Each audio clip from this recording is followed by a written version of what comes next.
that's a huge surprise to me because, of course, right as the logo stinger comes up on my screen, the thing freezes, and I can't see that we're live. Hello, friends, countrymen, lend me your ears. It is, of course, August 19th, 2024. Virtual Strangers episode 220 is on the air. Barely.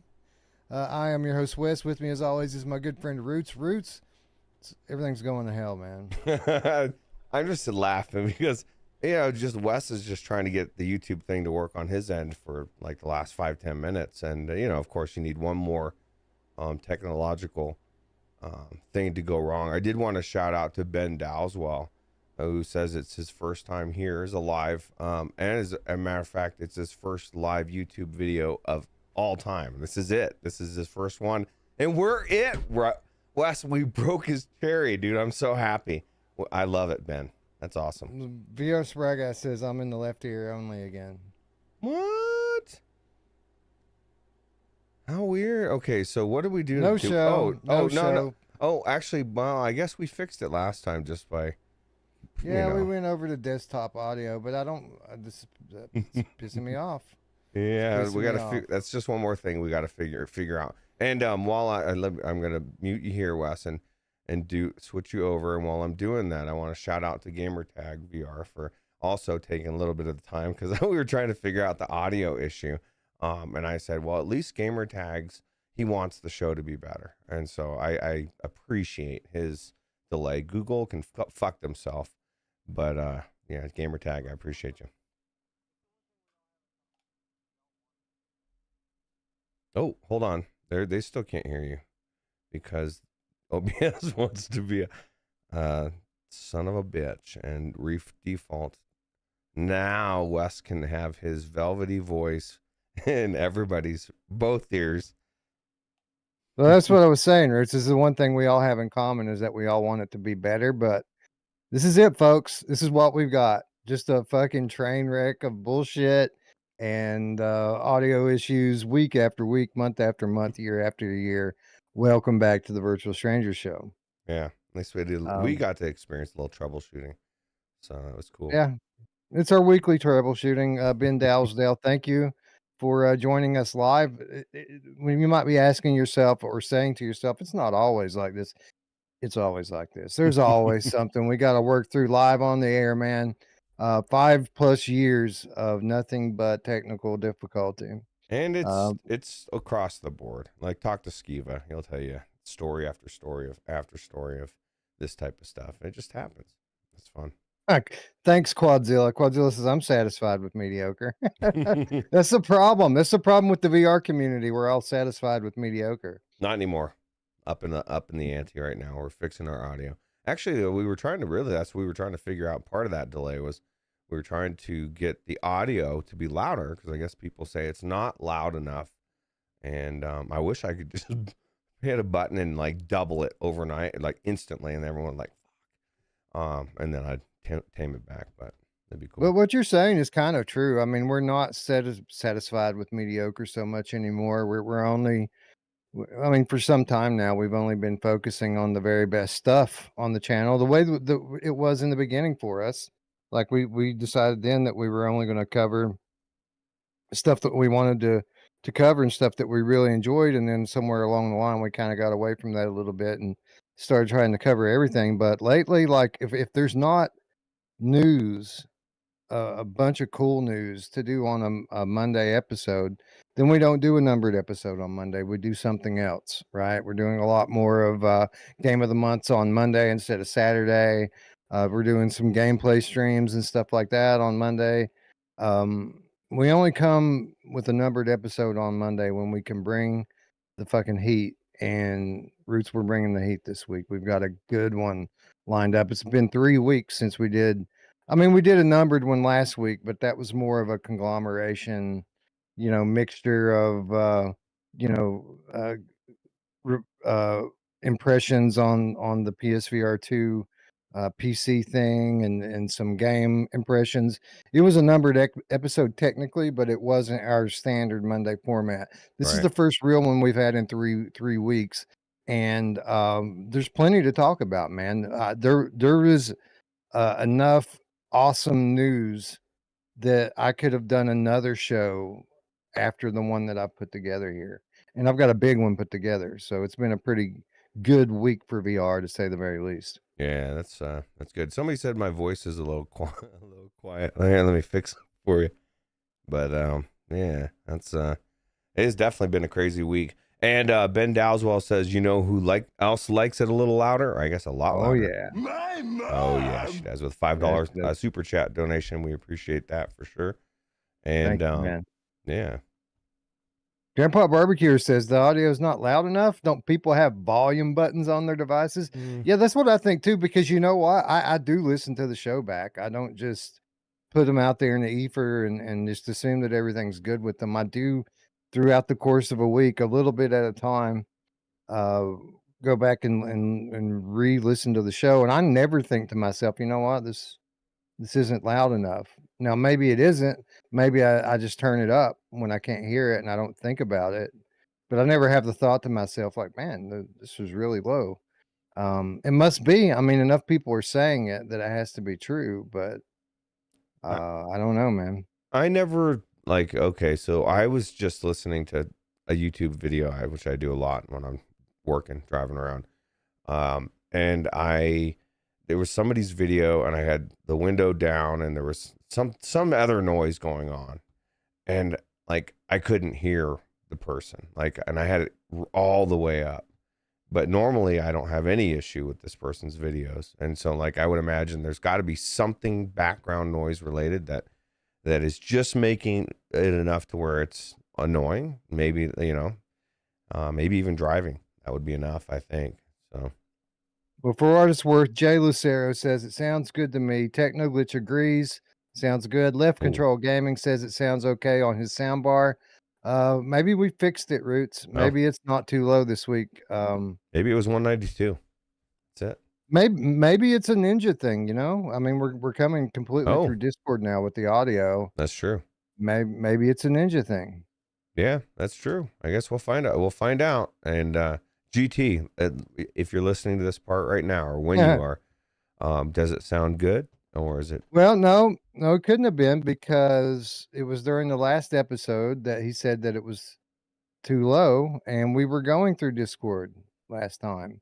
Oh, that's true. Because of the same issue that we're having right now. Yeah. Looper also telling us that we sound good. So thank you, everyone.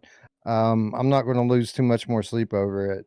Not that I ever did, really, to begin with, but I did consider it for 10 minutes when you guys were waiting on us to go live. We decided to look into it a little bit. This is the time. Let's do it now. Fuck them. I'll tell you what. We just want it to sound good. And maybe Q Creator says it sounds good to me. By the way, shout out Q Creator for hooking me up with this sweet deal on this microphone. Him and Eric conspiring together to make my voice sound that much better. And then he disappeared from the chat for a while, and I couldn't thank him properly on the air. I did, but he wasn't here, or I don't think he was here. So I know I've been seeing you around a little bit more lately, Q Creator. So again, thank you for making it better for everyone else. I appreciate you. Yeah, for sure. Anyway, lots to talk about, Ruuts. We're gonna have to move kind of quickly on this. I think if we speed through it, it'll still take 3 hours, but it'll be a good show. And you know what? I was kind of torn going into this one, because I told people on Saturday, we did probably 10 or 15 minutes on the Flat2VR reveal. And I told people that, come back on Monday, we'll talk about it more.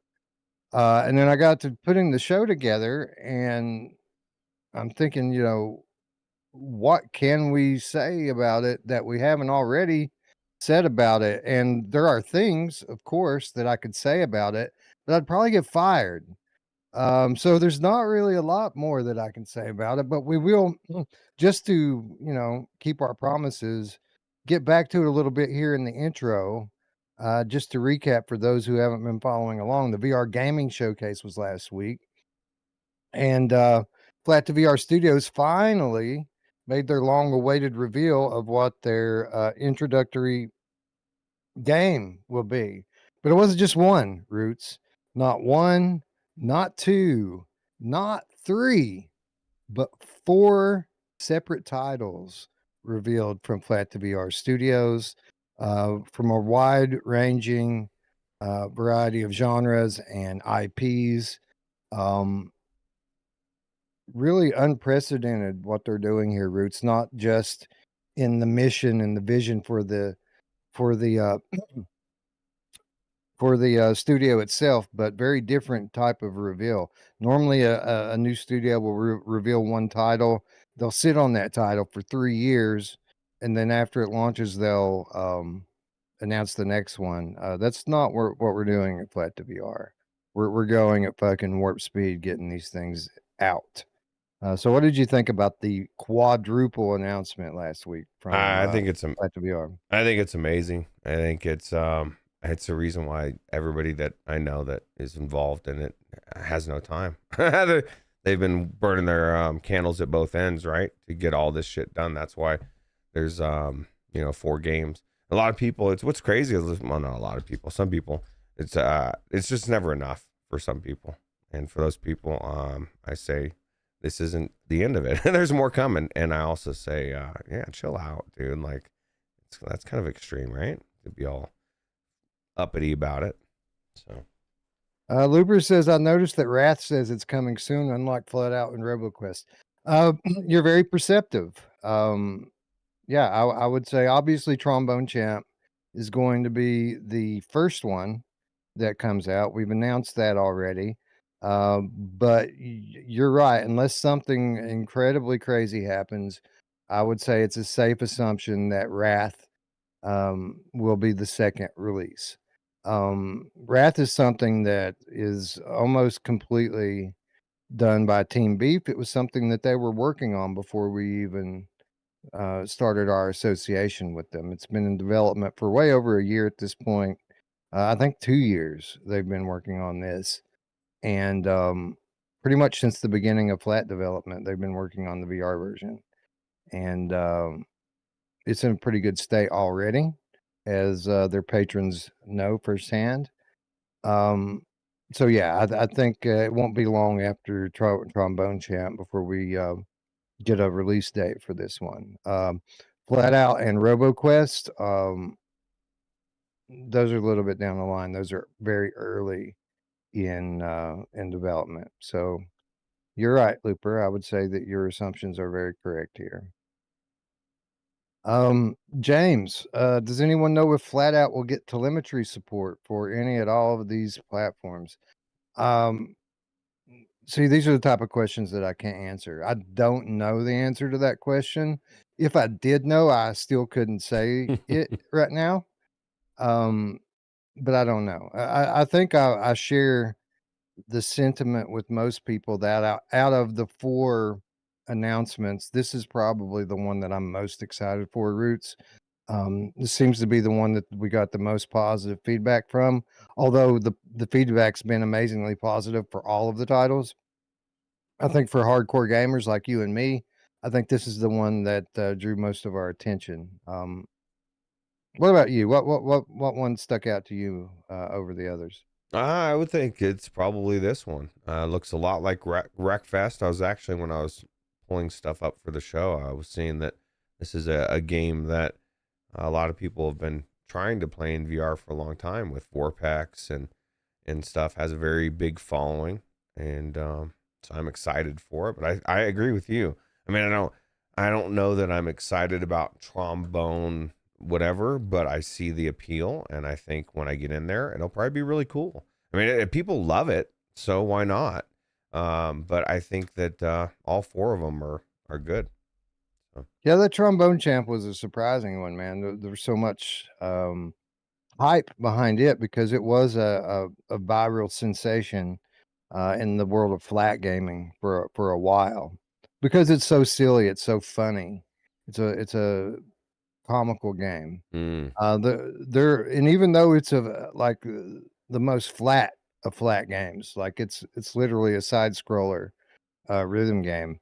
There was a VR mod made for it by Ruuts, which was kind of the impetus behind the project that turned out to be Trombone Champ Unflattened. But this is very different than Rise VR mod, which still was flat, but at least let you hold your trombone.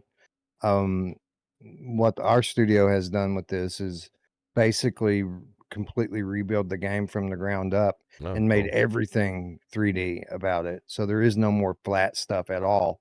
It's all VR now. It's like a brand new game, honestly. It looks pretty cool, just looking at the trailer here. And you know who else loves to blow on the trombone, Wes? My mom. Yeah, a lot.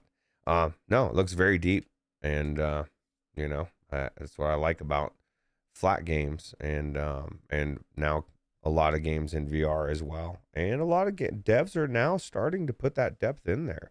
I mean, the ability was there. They just, like, I get it. They don't have the money, the time. They're on a limited budget. But now everything's changing. So Our experience with this has been is that these flat companies, it isn't just that they don't have the know-how really to develop for VR. It's they don't even really understand that their games are playable in VR. Like they think that um you basically would have to start over on every possible thing and basically just do a whole new game, and they don't have any idea how to go about doing that because they've never done it before. um they don't realize the possibilities that are just kind of built into engines like Unreal, and even some of the custom engines have a lot of capability that the people that design them don't even understand. um so basically, through mods, a lot of the time, we're able to show these studios the possibilities with their own games, and then pick it up from there, and get a deal done, and then really go to town polishing it up and making it have a full feature set for VR. Um, and it's exciting, man. For the most part, everyone has been um, kind of blown away with it and really supportive. We've had great luck reaching out to these. Pretty much anybody that's has talked to us has been very positive in terms of when we give them the ideas of how we can make this game VR or that game VR. Um, and we're talking to some really cool people. And I said it on Saturday. I'll say it again here. These 4 games are just the beginning. Like there's a lot more in the works. Um, if you think you know what the next 5 years of our studio has in store, you have no idea. There's much more coming. Um, and then this was the other one that you're showing here, Roots, that I was particularly excited about, because we've heard Mash talk about this game privately as a game that he played flat and that he really liked. Now, Mash is a fan of roguelike shooters. Like, obviously, this is kind of his thing, but he says this is one of the best ones that he's ever played, and you can thank him personally uh, for this game becoming one of our titles, because he liked it. He knew about it when he had the chance to talk to the developers. He came to them from that position of knowledge about their game and started talking to them about the possibilities for it, and literally manifested this. I mean, here it is. And well, that's yeah.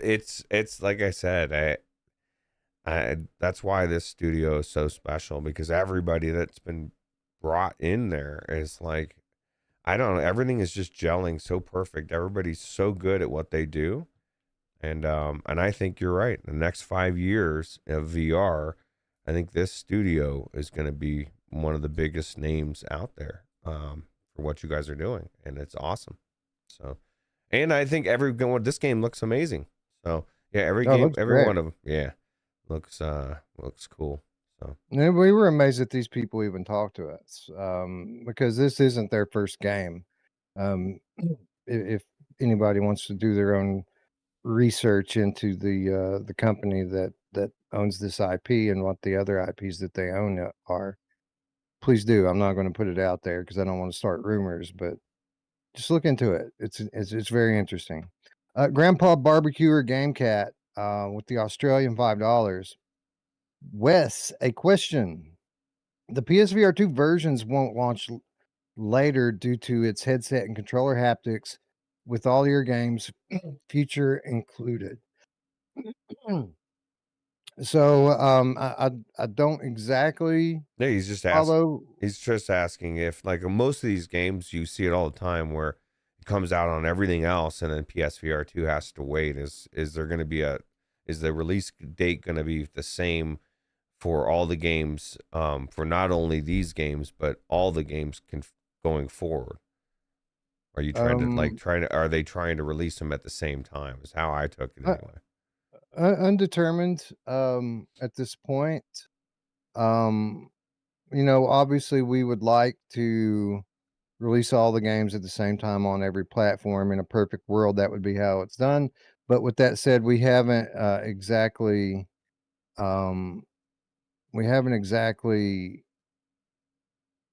been through our first Sony QA process yet. Right. So that we know from experience can be very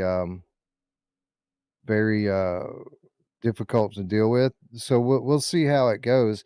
The only one I can really speak on with any type of authority is Trombone Champ Unflattened, the one that is coming this year.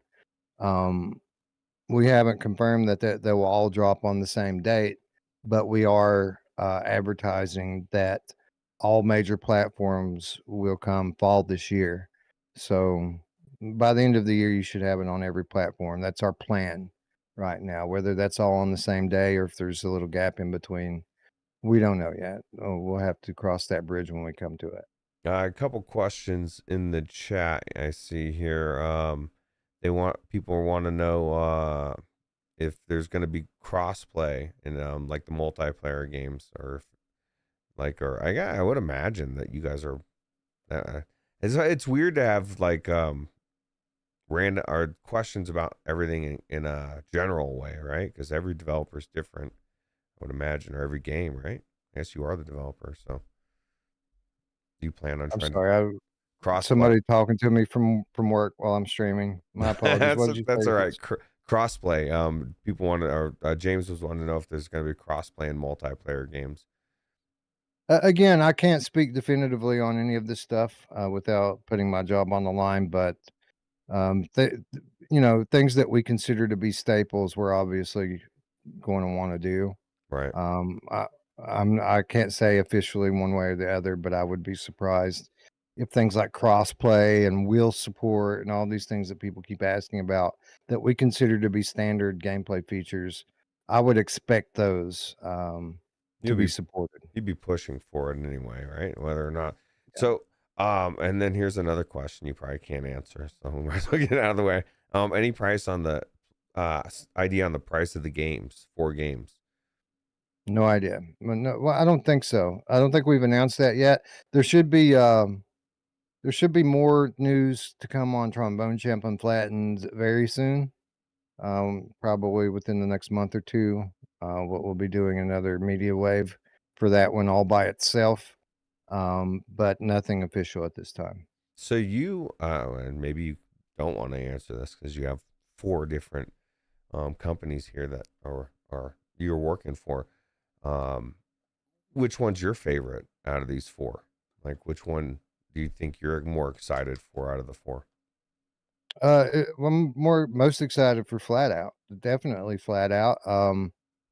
From there, I'd say it's a toss up between Wrath and RoboQuest. RoboQuest obviously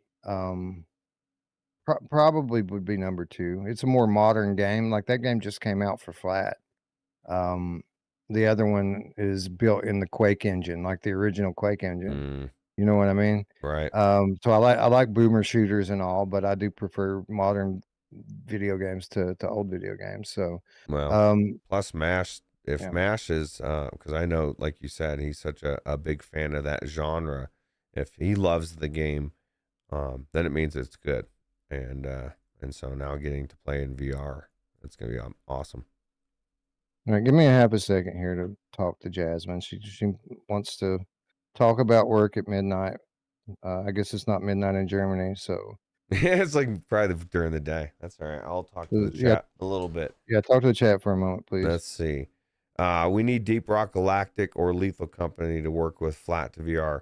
Well, Deep Rock Galactic, are you talking about Deep Rock Galactic or Deep Rock Galactic Survivor? Because I actually got pulled into a couple games before the show.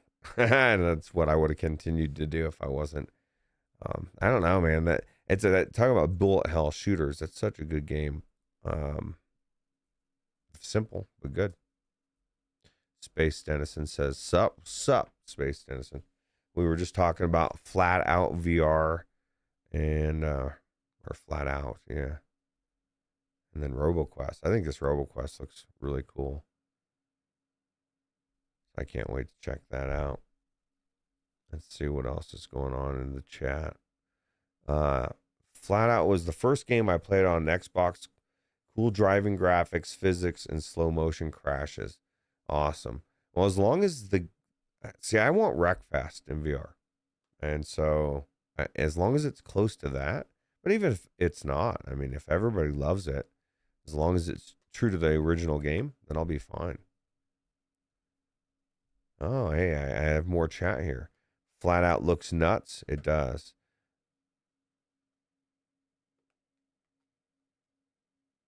Italian Job VR with wheel support. What is that? What's the Italian Job? I've never heard of the Italian Job. Is that a good game? Ah, okay. So Simplex says it's the same time in Poland. And what time is it in Simplex? Do you plan any discounts for current users of flat versions? Even a symbolic 10% would be better than nothing. I don't know. This is it's probably considered a complete move over, but that wouldn't be a bad idea, right? Support the people that have already paid, if there's a way to do that. I don't know.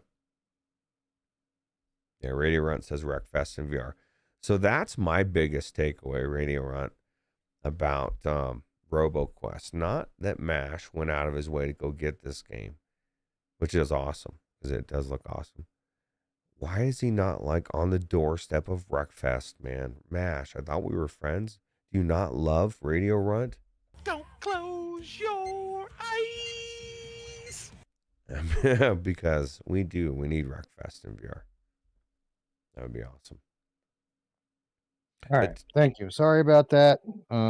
She just continued to ask questions. So that's all right. Well, at least you got to answer it, and now it's out of the way. And we got to talk about Wreckfest in VR. And that was what I was telling them. That's my biggest takeaway about Flat Out VRs. Or actually RoboQuest as well, really. MASH went out of his way to get this game, and he didn't. He could be doing that to the developers of Wreckfest as well. MASH, get on it. Let's see it. You know, I've tried to drop hints, like very subtle hints. Every time in the last 3 months someone's brought up Wreckfest, I've known that Flat Out was coming.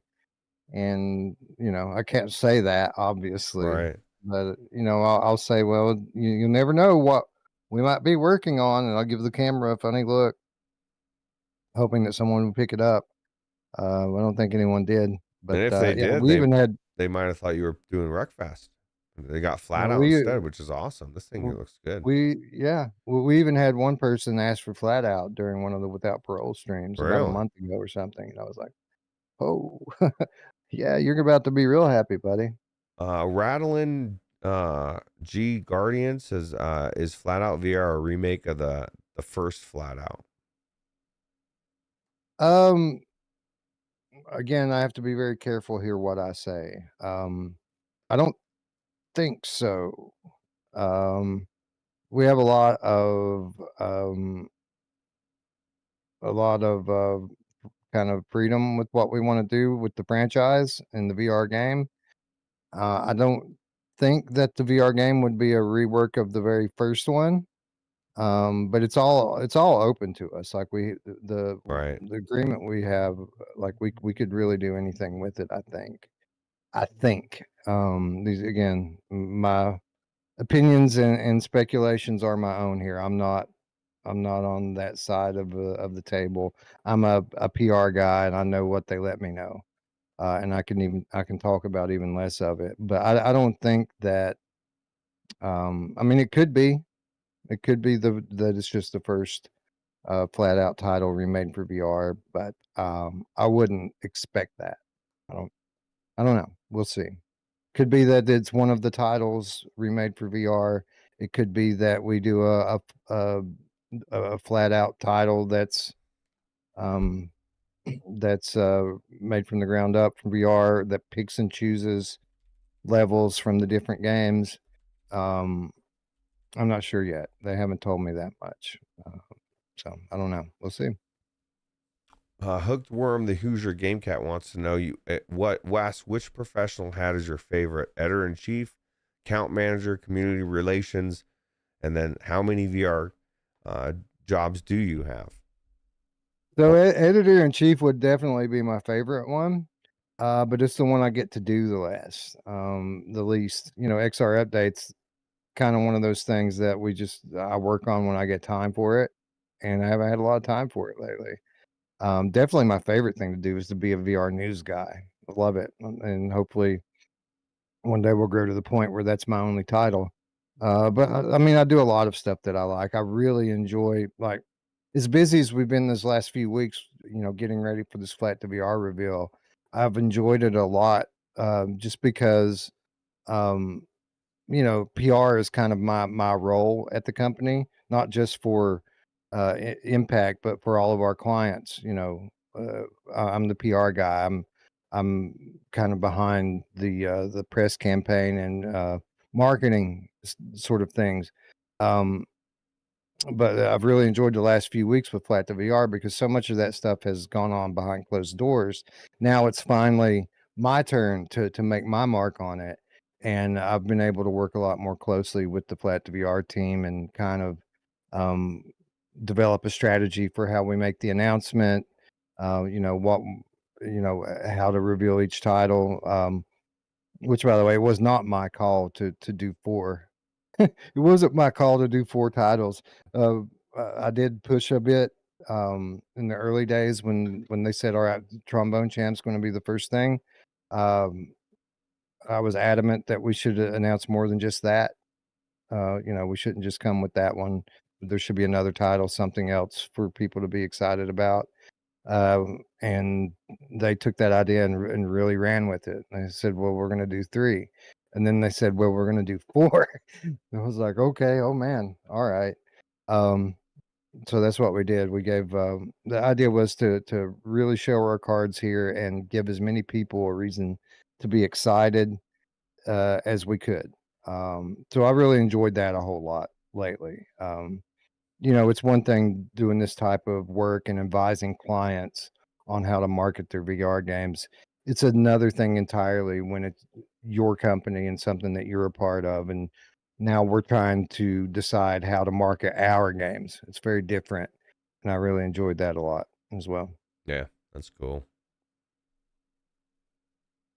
Okay. Any other questions here that I can actually answer? I don't think so. You know what? I think that's about enough. We've spent 15 or 20 minutes now on Flat2VR. If anybody else has any questions, put it in the comments below, and I'll try to get to it next week if it's something that I can answer, of course.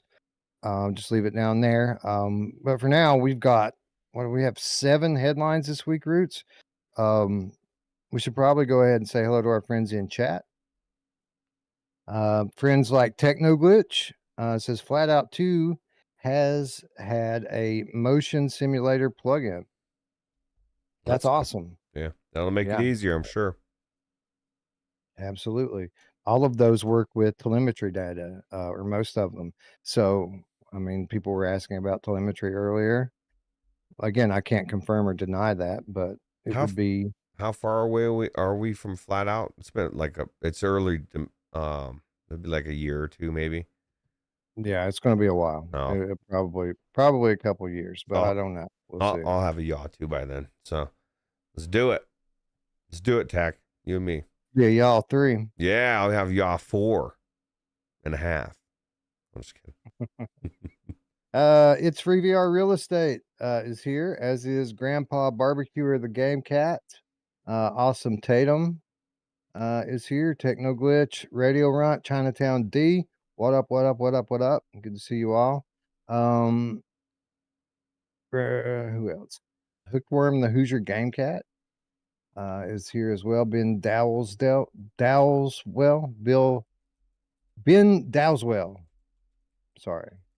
Move Fast is here. Rattling Guardian is here as well. Lee VR in the house. Mind Jive is here. Looper the Underground Game Cat is here. Bambino Ramos is here. Simplex, good to see you. Scott's Wild Camper is here. Grimrock with us as well. James is Flat2VR headed straight to the top, baby. Yeah, man, we really made a splash last week. Really made. They've done a good job of we made an impact when we were originally announced. We made a pretty good step up a couple weeks ago when we announced the A16 speed run. And now we're topping even that with the reveal of our initial lineup of titles. So we're really killing it, making a name for ourselves. D1360 VR is here. Who else is here? Shades of Gray Matter says, I'm listening AFK, just wanted to say I'm legit excited for Trombone Champ. And I think there's a lot of people that feel that way. Yep. Mm-hmm. Yeah. I mean, big reception from people even outside of VR. People that don't have headsets yet really love the idea. We may even sell a few headsets with that title. Wow. That's awesome. Yep. Spaced Innocence here. Scott's Wild Camper is here. Mr. Lord Beavis is here as well. 12 the Backlog Game Cat in the house. Ryan B is here. Samson 143 VR. What's up, Samson? Who else? Alehimbe D 2-year Underground Stranger Game Cat. We got here late, but I'm here. Dude, we all get here late. It's fine. Yeah, we were late. We're always late. Dan Kitty VR is here. Q Creator is here. Samus is here. Who else? Lip Control Gaming. Jay Lucero. Both here. Ezek is here. Quadzilla in the house. Mickey Barrios in the chat as well. Chili Robots says, greetings, Earthlings. What's up, Chili Robots? I said Chili Robots. It's Chill Robots. Chill Robots. Twilight Zone says, great intro. Thank you. It was pretty good. Who else? Anybody else in this chat that we didn't say hello to yet? Chris Hendricks, for example, is here. Mark Smith is here.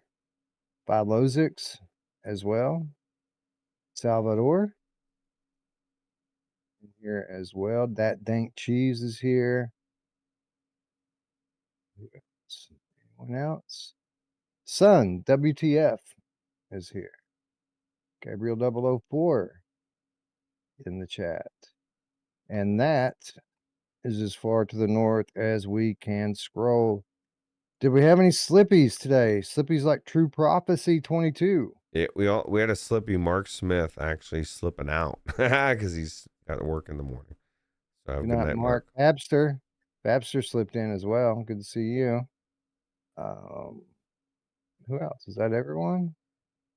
I think that might be everyone. Move Fast. Did I say how to move fast? I think I did. Spry says, I don't know how Wes remembers all the names he said hello to. So many names. Yeah, I would have forgotten a long time ago. Oh no, I repeat names a lot. I repeat names a lot when I go up through there. I feel like I do anyway. Anyways, hello everyone. Welcome. Thank you for joining us, staying up late, getting up early. Whatever the situation may be for you, we have a lot of shit to talk about. And on that note, let's get on with the show.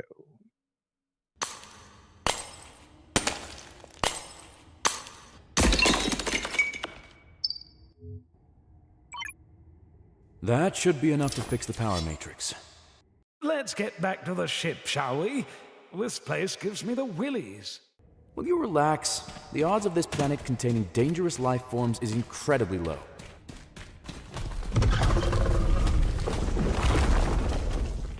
But not zero. Run!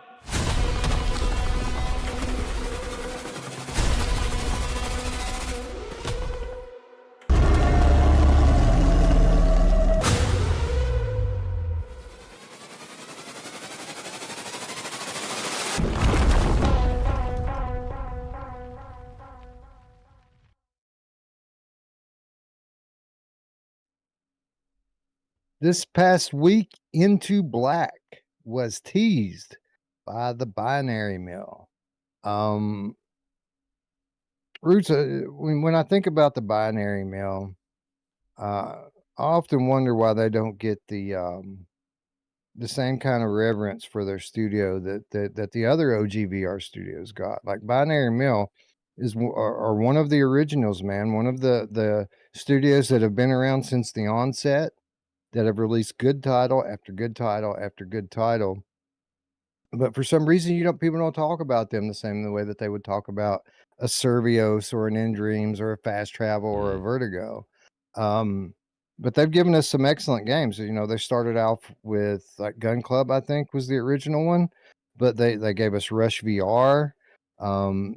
They gave us what was it, Mini Motor Racing X. And then most recently, they gave us Resist, which was that awesome, grappling adventure game that put you in that city and put you down this path of this. It was kind of like a sci-fi adventure game, like a mystery sci-fi type of a story-driven game. Anyway, they've gotten better, title after title after title after title. They've continued to improve as a studio, and this seems like more of a complete game. Just from looking at it here, it seems like what they're going for is like a full-blown like story adventure game, which is something that, like I said, they kind of moved into with their last title, Resist, and now they seem to be continuing down that path to giving us a full-fledged story adventure.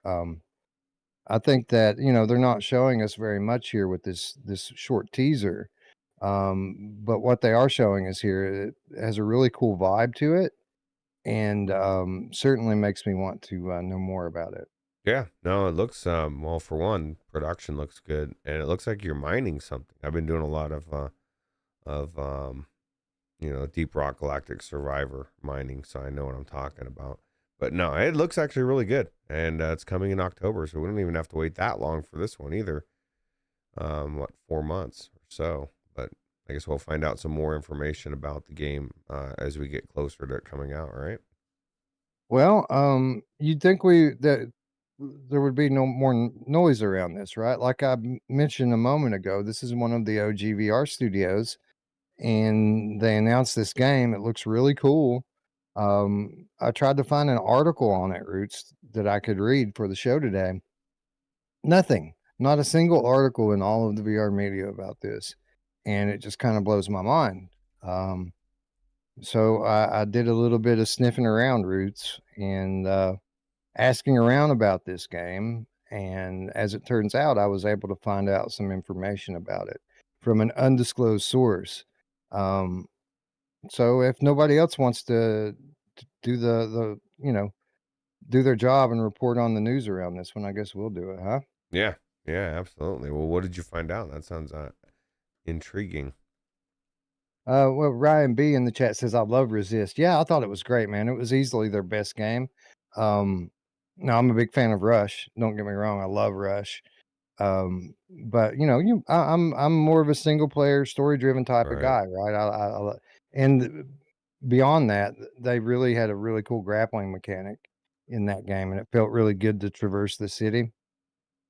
So I really enjoyed Resist a lot too. So it's a good call, Ryan. It was a very good game, and if you haven't tried it out there, I highly suggest that you do.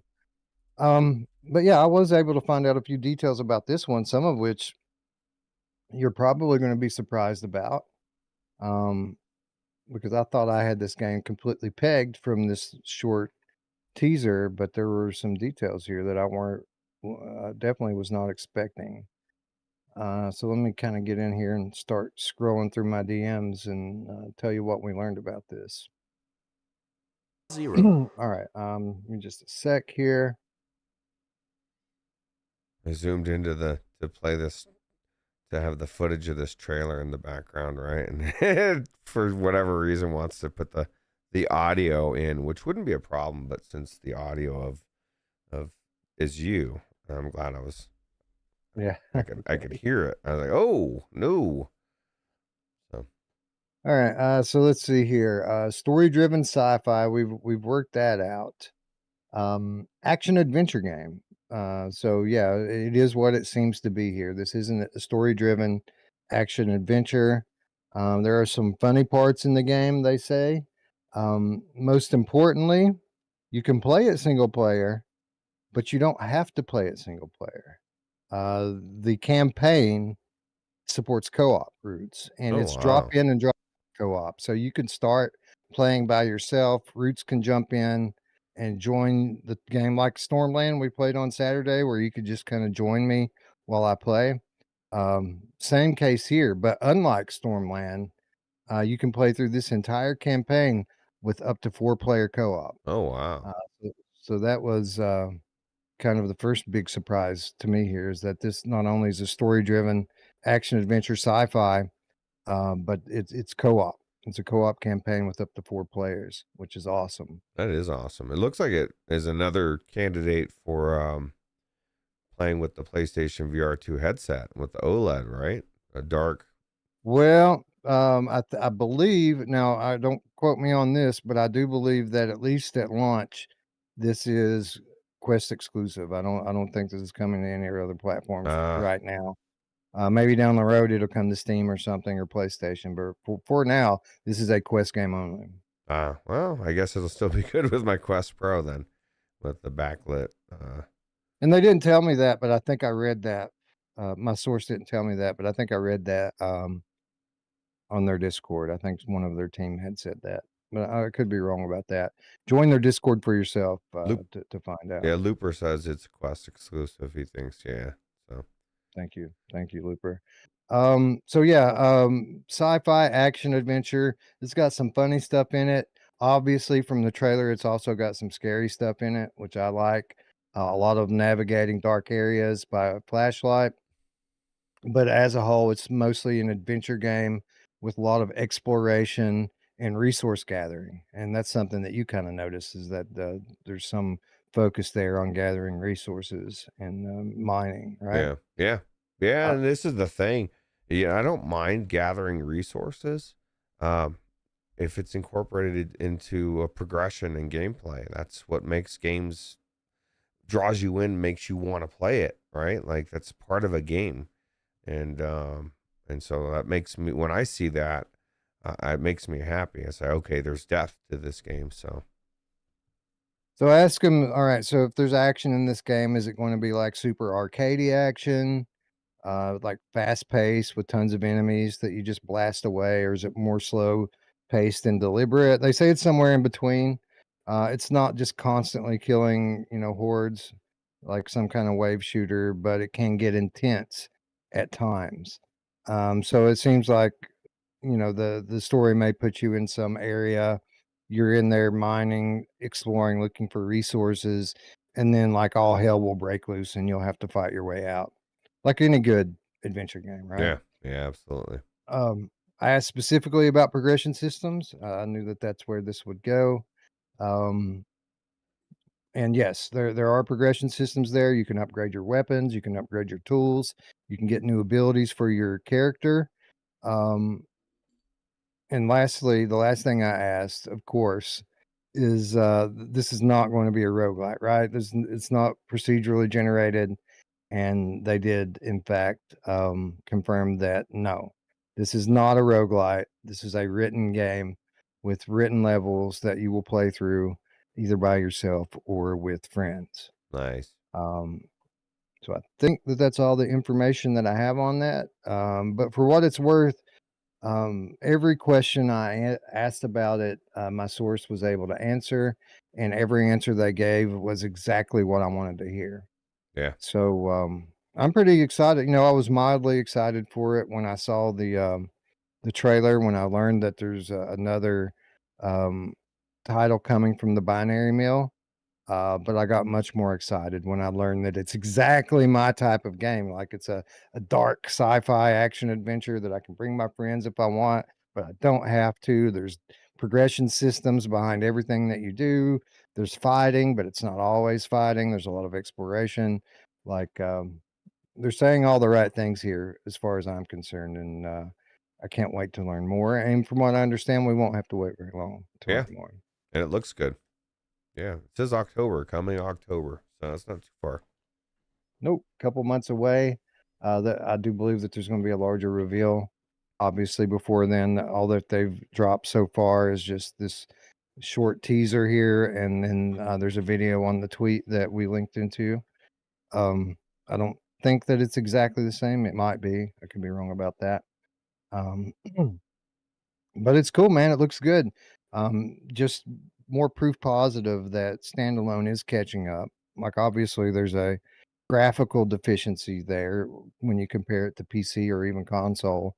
But as time has gone on, it has become more and more that it's just graphics. Like the games themselves are growing, they're getting bigger and growing out and becoming more like um, PC games and console games. So looking forward to learning more about this. Looking forward to playing it when the time comes.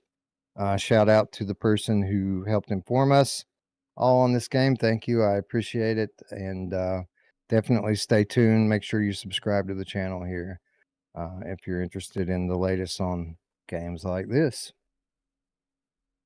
All right. Let's see. What's the chat going on about? Anyone having problems with Alien Isolation, Mother VR mod? You know, I heard this past week, Roots, that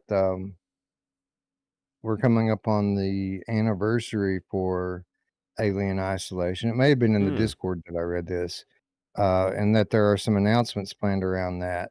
That there's a sequel coming, that there's a remake of the original one coming, Really? and that this time there's going to be an official VR version of the original Alien Isolation. Oh, how cool. Rumors, but cool sounding rumors.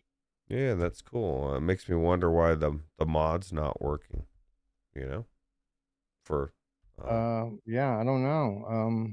I haven't tried to play it in years. But I mean, it worked when we tried it. That was a long time ago. right. Absolutely. Anyway, again, for more on this title, Into Black, join their Discord. You can follow the Binary Mill on Twitter, and you'll find the link to their Discord server on there, or I'll just drop it in the chat right now. Copy and paste. There you go, peeps. Keep up with the game like I have. All right. Moving on, Roots. I do believe that we have another upcoming title that we have quite a lot to say about.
Vendetta Forever.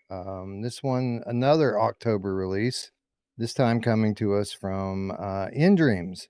And I think Meat Space Interactive, I think, is the development studio that's behind this. Kind of a Super Hot meets Zombieland, if I had to describe it simply, Roots.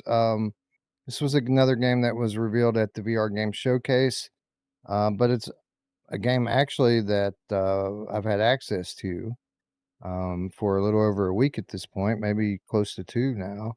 A lot of people calling it Super Hot meets Pistol Whip. The only Pistol Whip I see here is, it's a shooter and it's got a kind of similar art style to Pistol Whip. But the gameplay very much reminds you of a Super Hot that you're moving through like Zombieland, and the gameplay concept is very much like a Zombieland, where you're literally making your way through enemy to enemy to enemy, and trying to do so as quickly as possible, stringing together combos without getting hit, trying to find your way through the levels. They're typically different ways to get through it. It's almost like a puzzle game in that way, and I think that that's where the biggest comparison with Super Hot comes.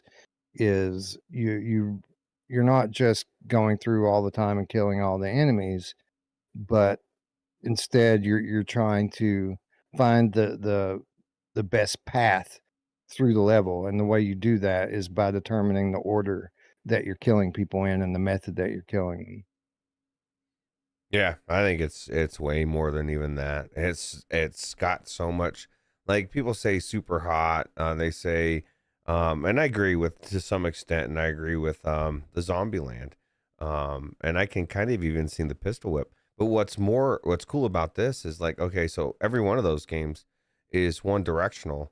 Like you can't go back. Like this thing, like you can go. Not only can you do different paths, you can actually go back. Like. There is no real limit in a lot of the ways, and it's not limited to just flat. You go vertical, like and you're constantly switching weapons. That's one of the coolest things. And so like you might have a machine gun at one point, or a handgun, or like the throwing stars, or like it just, there's so much variety, Wes, that when I played it, I didn't feel like it I was ever pigeonholed into anything. Like, you know what I mean? You start to develop a strategy, but if I'd start going good one way, I just go a different way, and I just think it's cool. It felt like one of the best feeling movement games, yeah, it's cool. Yeah, it uses that same mechanic that what was that game we played last year? Maybe it was the year before.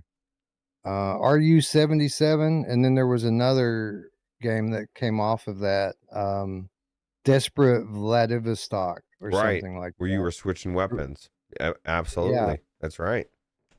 yeah, it plays kind of like that, but it's obviously much more smooth and polished than that was, and it just, you can tell that they've really put some time into getting this game right before revealing it, because it's all about how this game feels to play. You've got to be, obviously you have to be making decisions in it, but you have to make these decisions quickly. This is a fast game, right? Like you don't have time to sit and think about it. But it's a game that you play through levels repeatedly. You play them over and over again, trying to get better at them.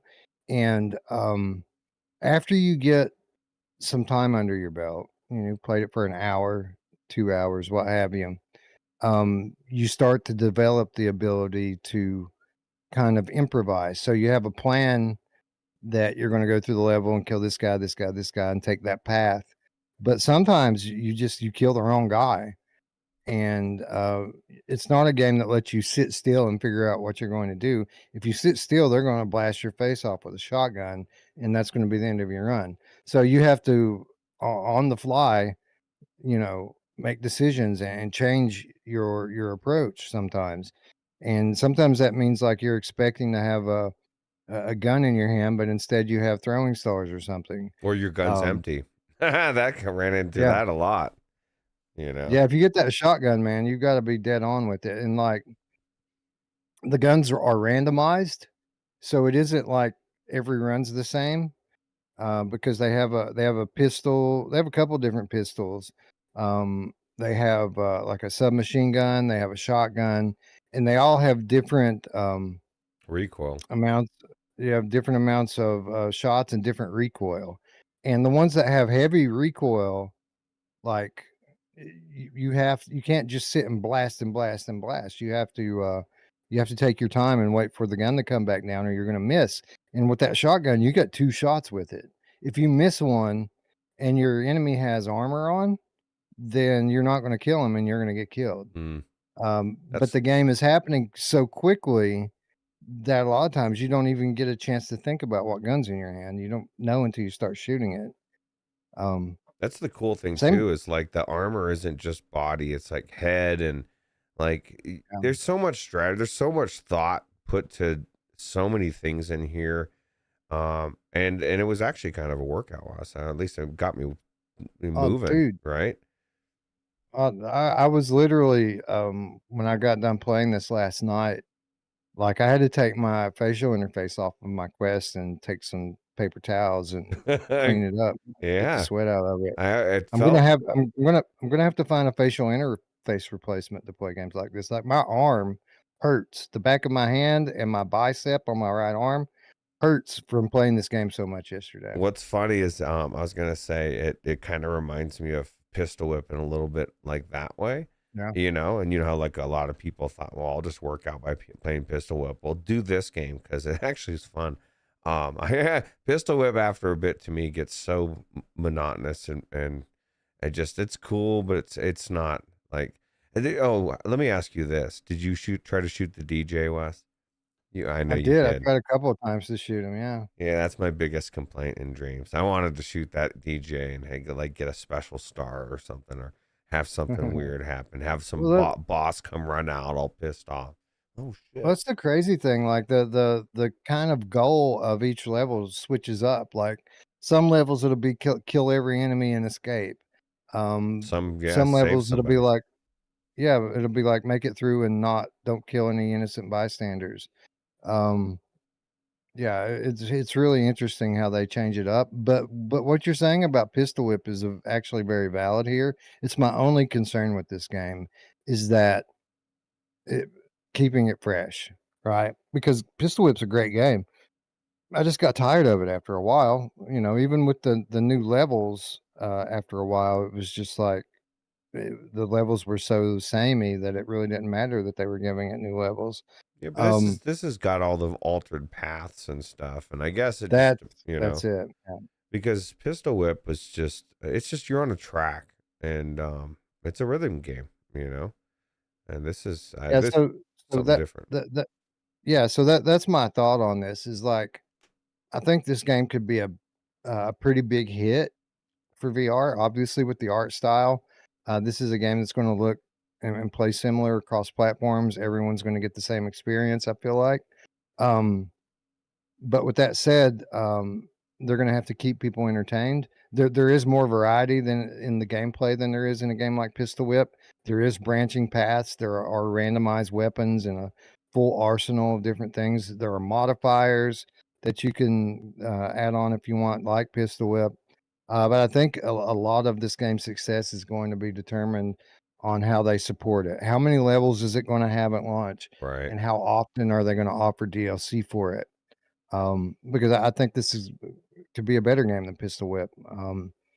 If you're right, Again, if there's a yeah. shitload of levels, this game is like one of the best games that comes out this year.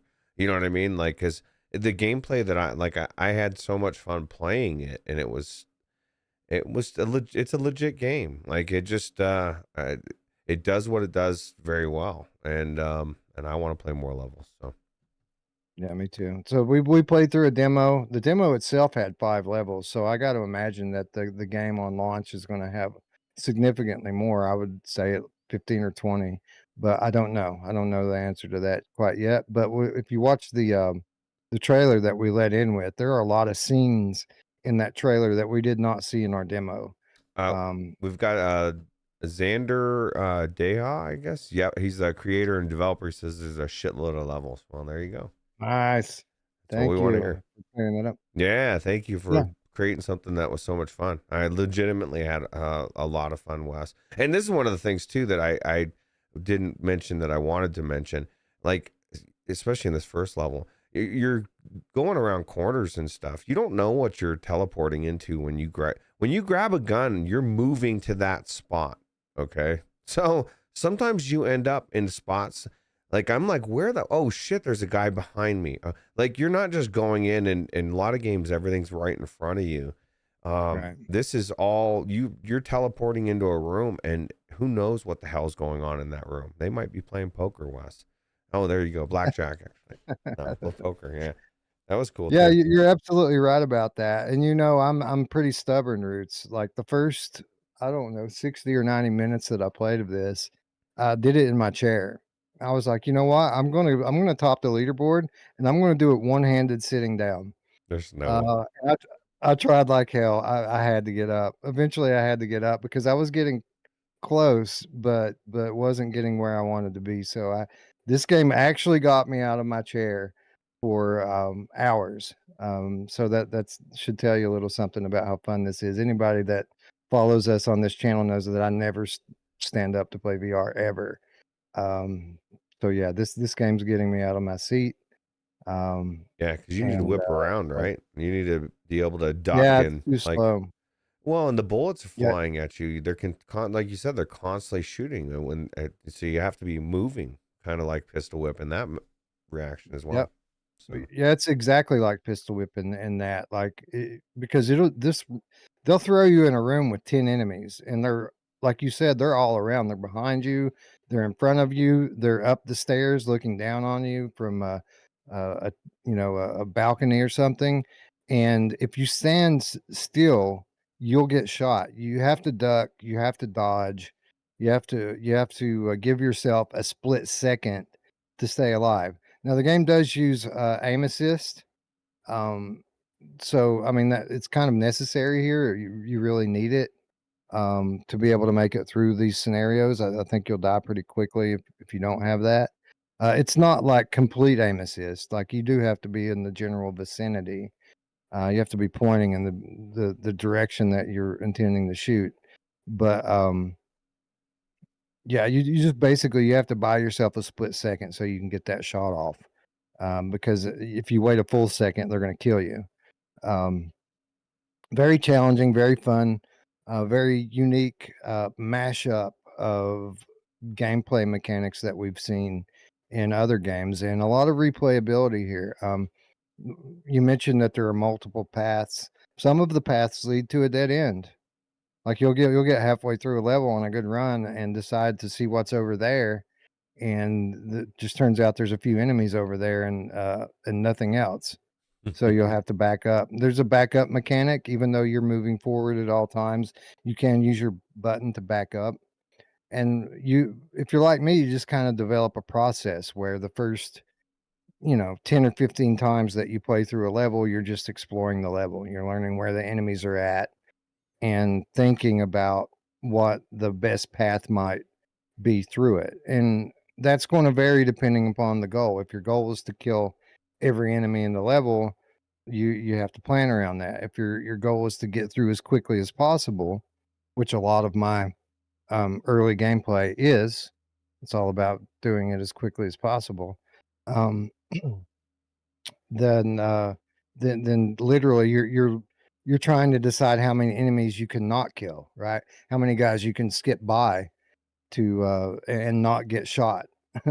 So it's interesting, man. At first I was trying to avoid people that had like knives and throwing stars and stuff like that, but then I come to find out that those throwing stars you can they cut right through armor. So like where it might have taken 3 gunshots to get through one of these guys, you can just hit them with a knife and move on.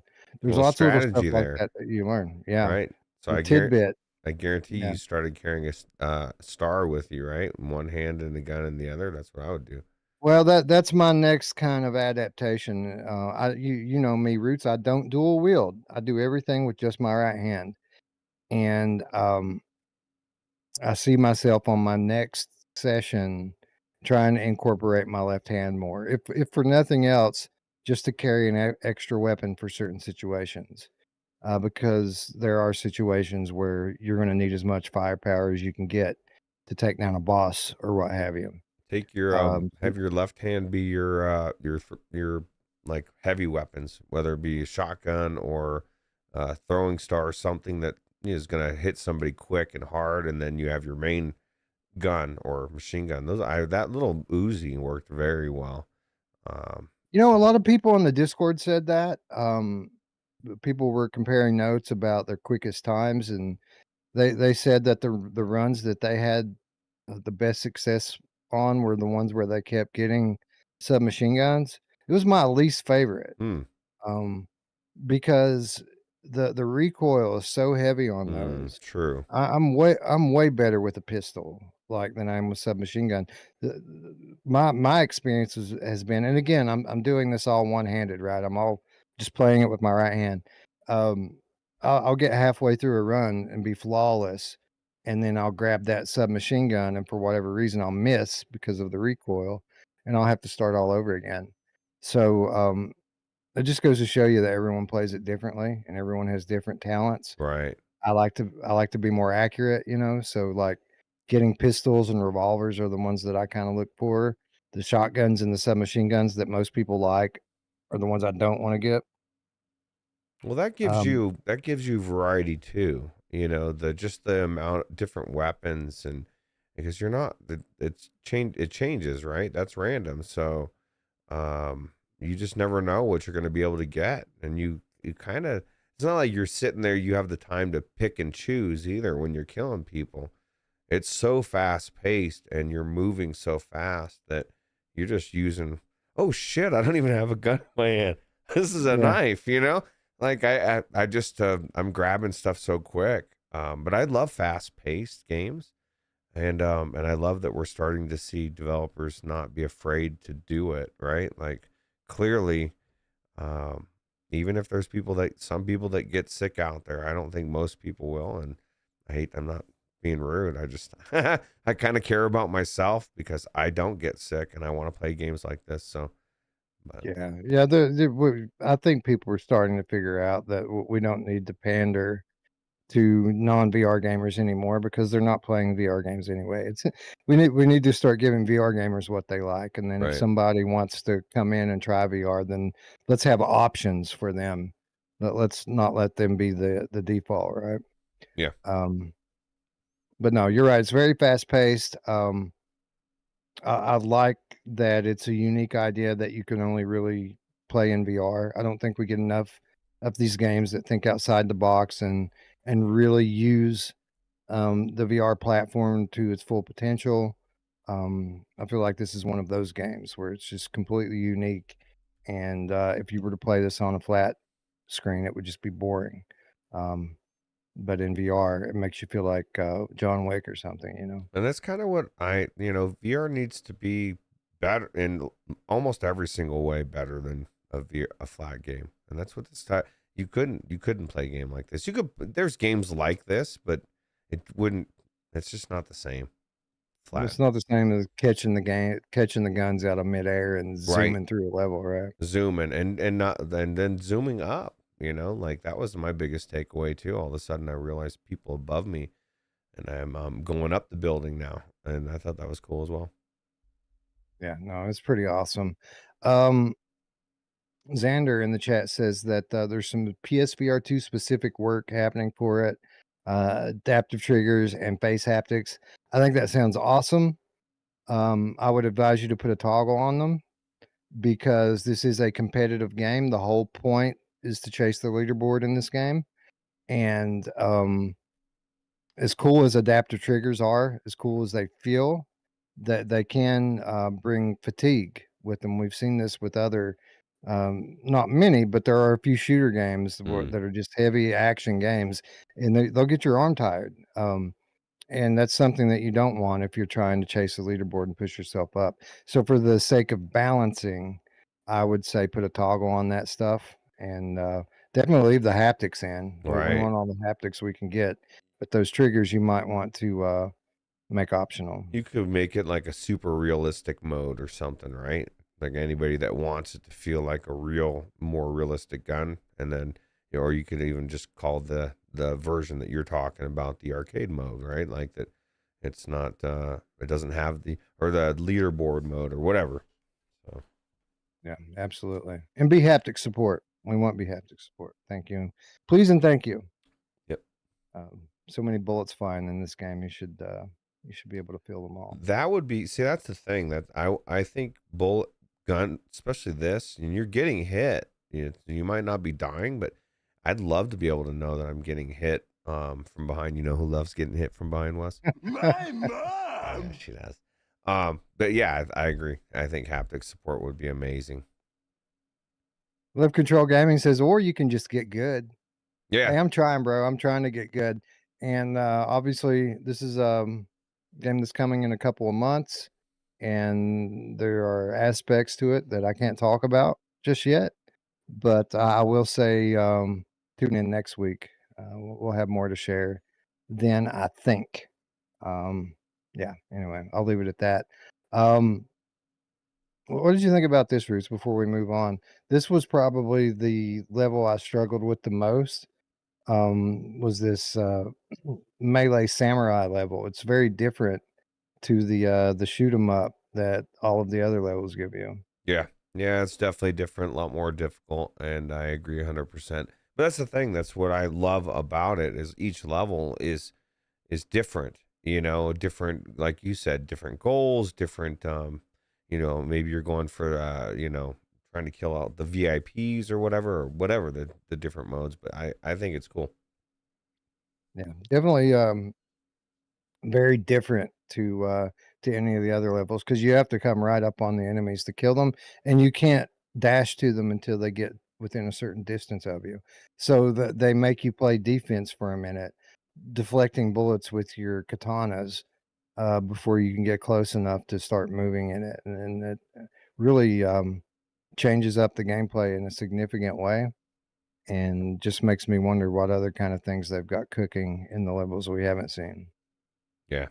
Well, the good news is, like you said, a couple months, and everybody should be playing this, in my opinion. If you like shooters or anything like this, I love Super Hot. It makes Super Hot look like, please, of course, Super Hot was the OG, but this is so much better, in my opinion.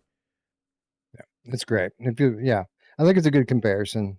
Super Hot. It's probably the most game that's closest to this, but again, this is very different. Different mechanic.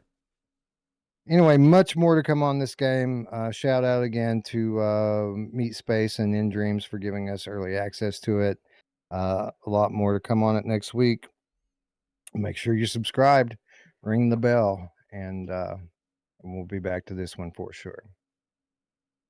Ruuts, with that, we still have 5 more games to get into, so why don't we move on to the next one on the list?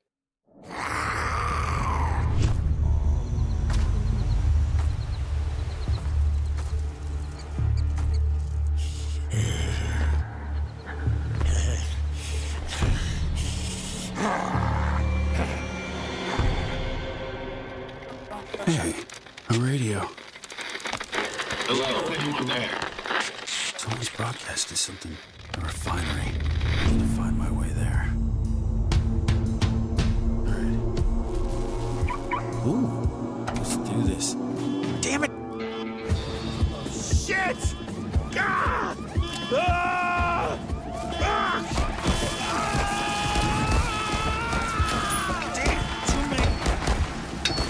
Damn it, Dutchman, shut up!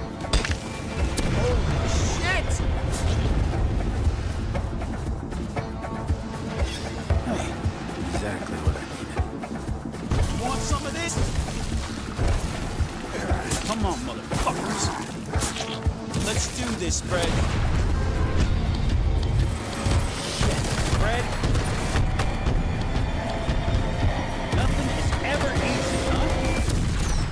never thought I'd say this, but I've missed you. I've missed you, Arizona sunshine.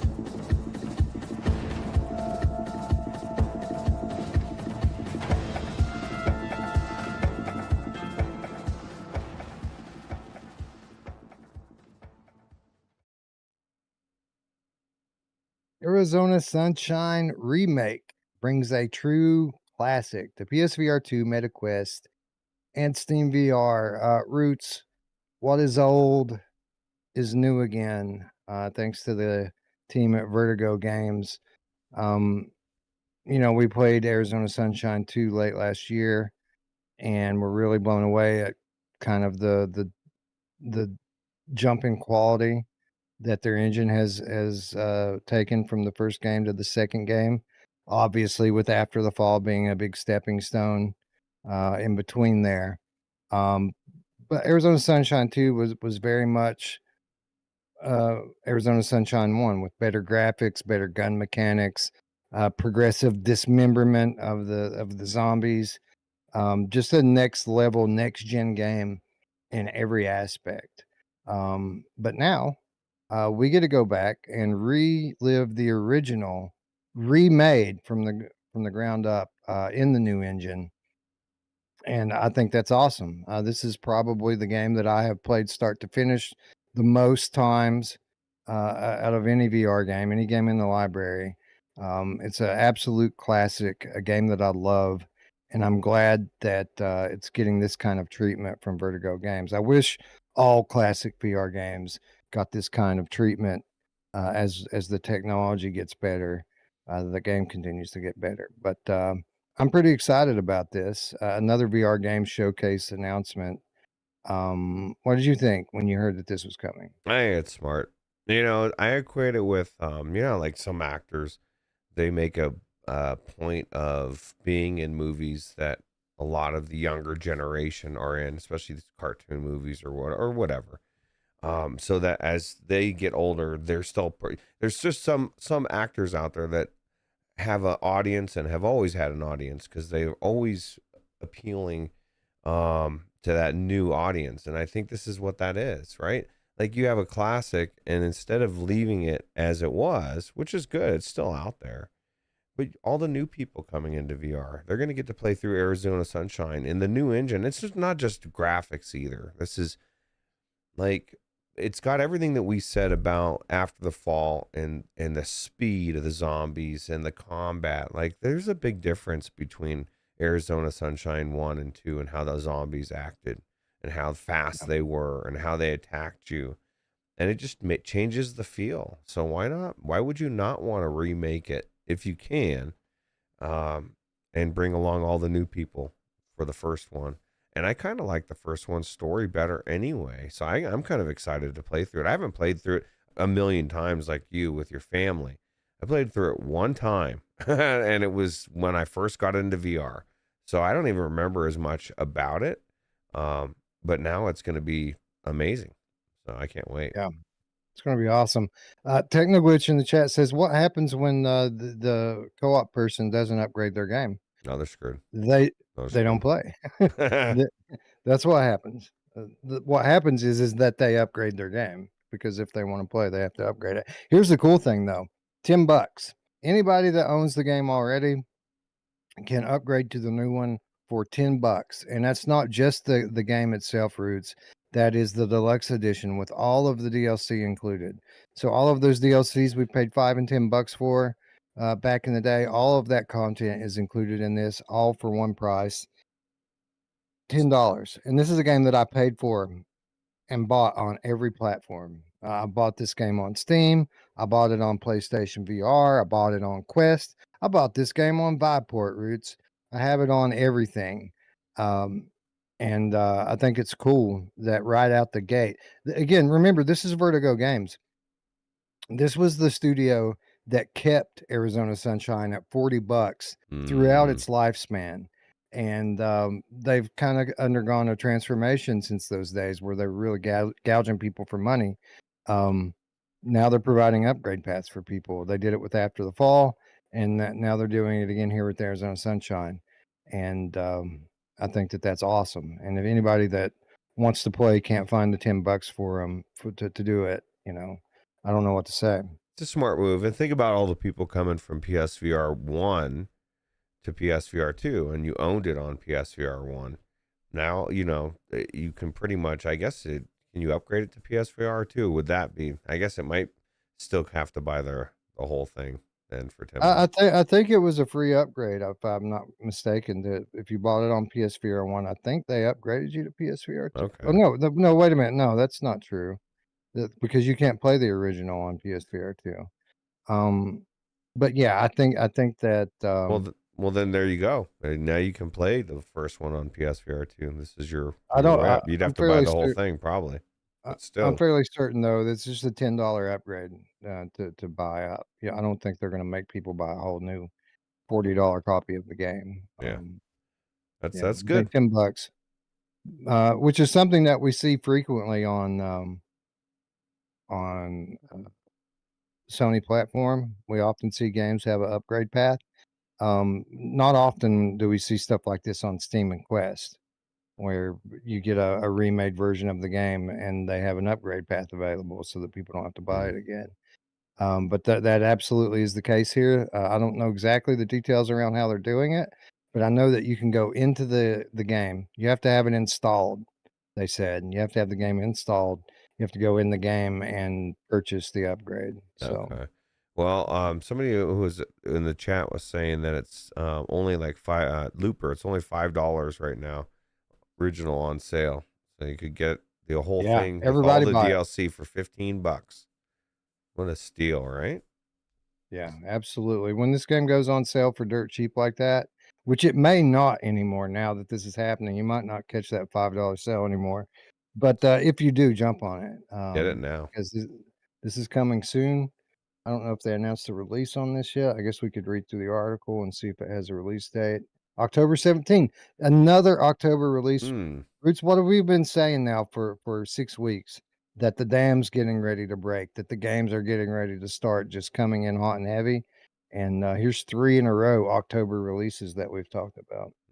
Looper just dashed everybody's, says the sale's not on anymore. Wait for the next sale. I don't know. I think Wes is right. There may not be a next sale. This may have been the last one. They're getting ready to do the remake in a couple months. And then either way, though, man, I'm excited. I did enjoy the first one a lot. And I enjoyed the second one. But... What's so good about it is it starts slow. Like there's only a few zombies at first, and you have to kind of play your way up through the level to get to your first horde. And the reason why I played it so much is that when you're bringing people in to first-person VR with full locomotion that aren't really adept at playing VR games, or maybe they're not adept at playing games at all, it's a great game to bring people in to co-op. You can cover them, stand behind them. If a zombie gets too close, you can sit there and brain it and kill it for them. But you can let them get their their feel for it. They can learn to walk at their own speed, learn to shoot at their own speed. And then within 20 minutes, it's like they've been playing VR for forever. So that's why it's always been a go-to for me. And then by the time you get through the first chapter or two, people are hooked and they want to keep going with it. And it's a fairly long game for a VR game of its time. I mean, what did it take, like 10 hours to play through it or something? Yeah. 6, 8, something like that. I think so. Probably 8 or 10 hours, probably, I think. Yeah. So it's a fairly substantial story campaign with a lot of different chapters and story twists. And I really like the sequel, so I look forward to finding out. They're not calling it like a remaster; they're calling it a remake. So I expect it to be right. That's another thing. Different. It's not even just a remaster. This is a remake, and they're only charging $10 for the upgrade. I think that is a very good thing. And Kubo92 says, "Greetings, friends. My newborn wakes up every couple hours, so thanks for having the show. Keeps me entertained when I'm on baby duty." And I've been there, and it is awesome to have something that you enjoy watching, right? Because you're not even really watching the baby. You're watching us, and then the baby, distracts you for a couple minutes, and then you come back. Snetlin asked, Snedden. I know. I was trying to think of how to pronounce the name. I was like reluctant to say the comment because I was like, I don't know. How do you pronounce that? It says, I loved Arizona Sunshine 2. How does the original compare lengthwise? You know, I didn't finish Arizona Sunshine 2. That game came out back when my dad was in the hospital, and we were getting ready for the 2023 show, and a lot was happening at that time. I didn't get a chance to finish it. But I think they're similar. Hmm. If I'm not mistaken, I think they're very similar. Mickey lengthwise. Bear says took him about 6 hours, not just the OG without DLC. It definitely took me longer than that, but that's me. But you also scavenge for every bullet, he's opening every car, literally every car door, every trunk, right? Do you ever pass any? That's right. No. I think like there could be a gem in there. See, you know, that's what the devs in VR I don't think have learned yet. You need to put some gems of like really good shit in there, and then I will be checking. All I have to do is have something good in there one time, and now I'm checking every single time. You know what I mean? Like something really good. Make it a rare thing that's hard to find, but Yeah. it's there. It's right? there. Just something that gives you reason. Like Remnant 2 was one of those gunfire games. Like there was so many reasons to explore because there was shit everywhere, like special items and so many ways they went together and possibilities for your build. And it really did make you want to scour every square inch of every level. And developers could learn something from that. Yeah, it's an important thing for me in VR games because I'm a person that I love VR so much and I love being in the game so much that I really want to explore the levels, every corner of it. I want to appreciate the art and the design that went into crafting this world that I'm experiencing. And I really enjoy it so much more when there's a reason for me to be looking around. And I'm not just looking around just Right. to see what things look like, you know. Yeah, absolutely. And you can justify all that time spent. And I guess there's been an update. Several people are saying it's still on sale if you have on the sale for $5. If you have Yeah, Plus. if you have PS Plus, it's still on sale. Yeah. So there you go. Pick it up now, ladies and gents. Coming October 17th, the day before my wife's birthday. Maybe the wife wants to go on a date. You want to go on an Arizona Sunshine Ooh, date on your there- birthday? I think so. She's like, The Arizona Sunshine remake comes out the day before your birthday, and they remade the whole game in next gen VR just for you on your birthday. that's crazy. So yeah, I think we might be warming up and having the early part of her birthday day in VR. Anyways, exciting news for all VR gamers, especially those like myself that started on the PlayStation VR, classic PSVR title. Not the only good news that came out of the VR gaming showcase, though, for PSVR gamers. The land of opportunities. The committee assures you that the Ventorsk security zone is under total control.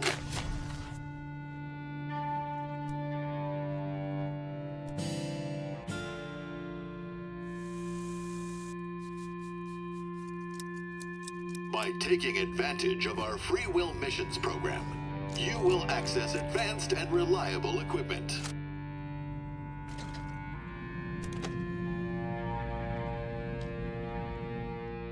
Balanced nutrition, latest technology, and comfortable living environment. Staying inside the radius offers unmatched benefits. The Changed can enjoy the pure ecology of the radius, its unique wildlife, and plenty of leisure opportunities. You can hear me. Simply follow our guidelines at all times and avoid suspicious encounters. Venture into the radius. Explore the unknown. Become a hero. The land of opportunities. You're trapped in forever.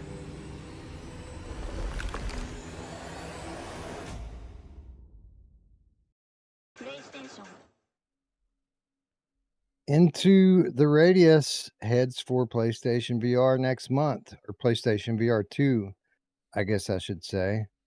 Ruuts, it was only a few weeks ago that the eagle-eyed PSVR gamers among us noticed that the trophy list for a game called Into the Radius had shown up in the PlayStation trophy database, so to speak.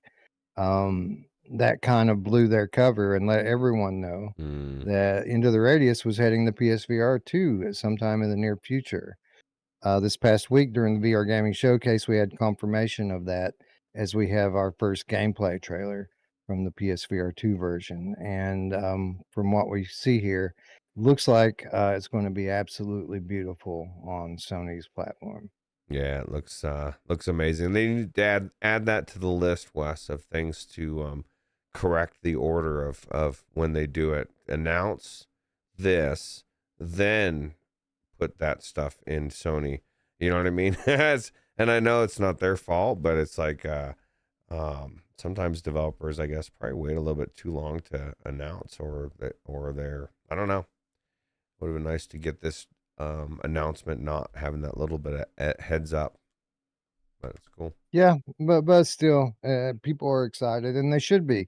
A lot of people are kind of drooling over the the sequel that just hit early access on Steam this past week, and obviously a lot of PSVR2 gamers were wishing that they could have that game on PlayStation platform. But I would just say this to them: that game is in early access, and having played it, as awesome as it is still early access. It is not a game yet. Right. It's a world with some missions, The story elements aren't even in there yet at all.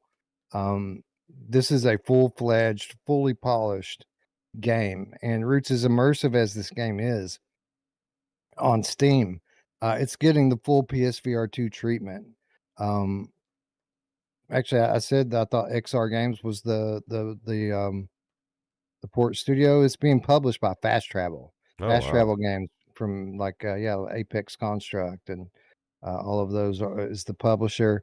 But it's getting the full PSVR treatment, 90 frames per second native, using eye tracking and dynamic foveated rendering. It's got the advanced controller haptics with adaptive triggers. It's got headset haptics as well, the 3D audio, the whole deal. It's taking advantage of everything that PlayStation VR has to offer. So unless I'm missing something here, this is highly likely to be the best version of a very good, very immersive game. Yeah, it looks like it. To me, at least the graphics look almost even better. I agree with what you said. It's definitely the best version of it to play it now than to play the second one in the state it's at. Phil, is it PP the Game Cat says, Wes, hey, have you ever played Paint the Town Red VR? It's a great roguelike mode that is rewards exploring. Yeah, we covered Paint the Town Red actually, and I didn't have very high expectations for it, obviously, looking at it. But I did enjoy it a lot more than I expected to, and it was because of that roguelike mode that that I ended up enjoying it. A lot of people played it for the sandbox with all the modifiers and all that stuff. That's not really what I got out of it. I liked the roguelike mode and the different character classes and the progression and the special abilities. So yeah, I did play it. It's not my game of the year. I didn't love it, but I did enjoy it, and I was not really expecting to enjoy it. So yeah, I did. Looper says that story missions are there in Into the Radius 2. You just did the other ones, I think. They're I'm just going by what the developer said. They said they haven't installed any of the story yet. Maybe there's some story behind some of these missions, but they said they hadn't installed any story elements yet. So that's what I meant by that. There are some good missions, and it is fun, but it's nowhere near the original right now. Like the original was head and shoulders above Into the Radius 2 at this point. I have every confidence that when 2 is finished out, that it will be a better game. But right now, Into the Radius 1 is where it's at. And if you're a PlayStation gamer that hasn't played either of them, you should be happy that this game is coming over. It's one of the best games on PCVR. It's one of the best games on Quest for that matter. But it's very obvious from this gameplay footage, Ruuts, that they're not getting the Quest version, right? No, they're definitely not getting the Quest version. Emily Baxter wants the Cartoony Witch Game Kitten wants to know if Flat Out's going to have multiplayer. That is a multiplayer game, right? Or is it? I never played it. Again, still too early to really have any kind of details on what the Flat Out game is going to be. I will just say what I said to the other questions earlier. I'd be surprised if it wasn't. I don't know. I can't say one way or the other, but I'd be pretty shocked if it didn't support multiplayer. That's kind of the draw for a racing game, right? And especially a battle racer like that. It'd be so amazing. Yeah. So I would expect it, but I can't confirm it. Ruuts, proof positive here that patience is a virtue and that it isn't such a bad thing that it has taken years for this game to make it to PlayStation gamers. We played this game when it first came to early access on Steam, and it was a steaming pile of dog shit, to put it nicely. Like, it was terrible. And if it weren't for Scion constantly insisting that we come back to it with each update and try it again and try it again and try it again, we would not know that it actually went on to become one of the best survival shooters on PC. I mean, it was probably the best survival shooter on the PC platform. It's very, very good. It's a deep game with lots of progression, multiple maps. There's a lot of people don't realize that about this game. You're in that one zone to start the game and you spend so many hours and missions in it. There are other zones beyond that, man. That's just the beginning part of the game. A lot of content here, a lot of ground to cover, and a lot of things that can kill you. Yeah, I don't like to die. Everybody wants to die though, Ruuts, right? No, I'm just kidding. That's a good game. Anyway, this is one to be excited for, ladies and gentlemen. It's coming on September 19th, so exactly a month away for this one. It's $30. It's worth every penny, but if you pre-order it now, you can get 10% off. I don't typically recommend pre-ordering games, but I'm going to go ahead and go out on a limb here and tell people that this one's okay. If you want to save that 10%, this is highly unlikely that it's going to have any problems. I mean, obviously there will be day one issues. Every game has day one issues, but given the studios that are working on this, I don't think that they will remain issues for very long. Anyways, good time to be a PSVR gamer. Good title to be excited for. But we move on to Quest, and a title that Quest gamers have been envious of other VR gamers because they haven't been able to play. Soon to be rectified, albeit in a very different manner.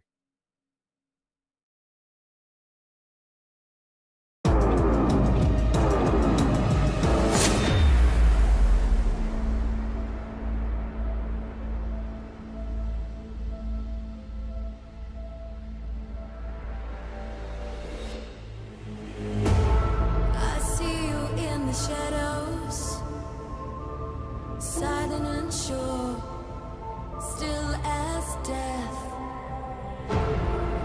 waiting for your moment until that time arises. You're my next crisis. You are Agent 47. Acquire your target. Take control. Go anywhere. Become anyone. Strategize. Improvise. And execute. Your choices. Your weapons. Your world in your hands. Go in, all guns blazing. Or stay concealed. Be creative. Everything is a weapon.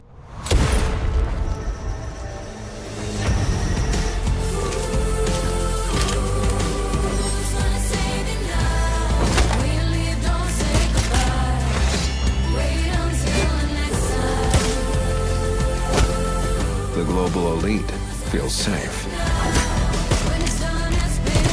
But no one is untouchable.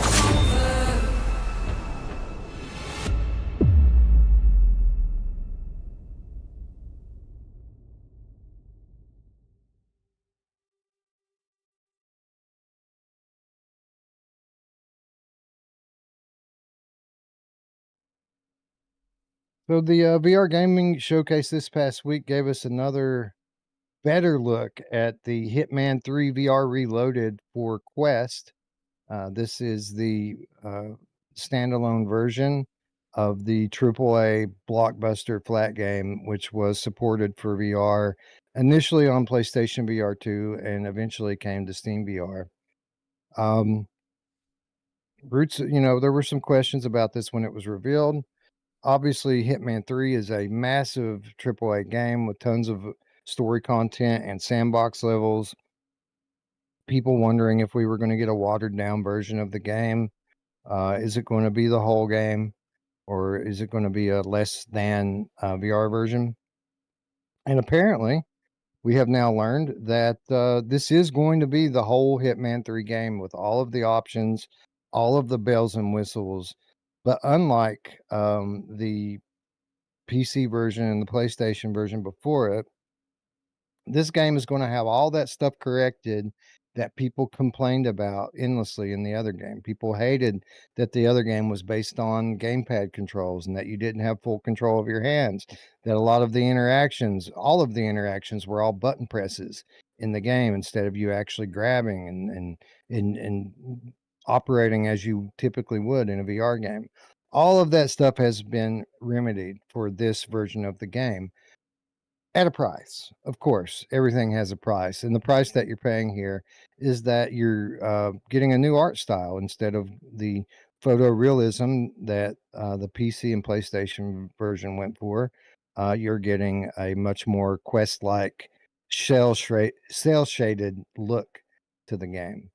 But visuals aside, Roots, like we were talking about before, a lot of people are writing it off because it has Quest graphics. I'm not ready to write the game off yet. Hitman 3 is an amazing game. And if I get all that extra freedom in this VR version of the game and the graphics don't look bad, like just because they're cell shaded don't mean they're going to look bad. Right. If the graphics look good enough and the gameplay is better, I don't know. This might be the way to play it. I won't know until I get the game in my hands, obviously. But I'm not ready to write this one off just yet. Here's the thing: the graphics in the PC version are gorgeous, right? Like the buildings, the just everything. It's amazing. Yeah. Really beautiful. But so is Kayak VR. Like graphics.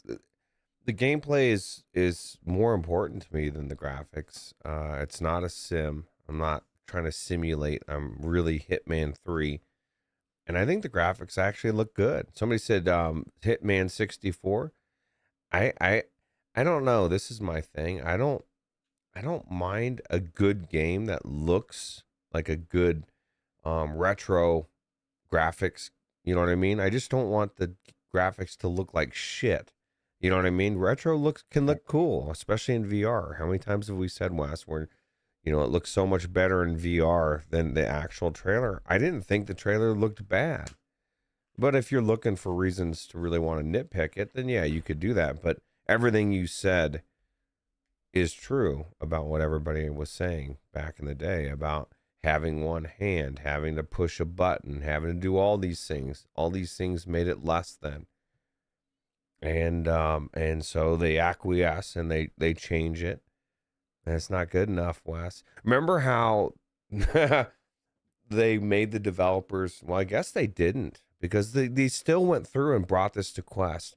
The community on Steam fucked the developers in the ass when it came out.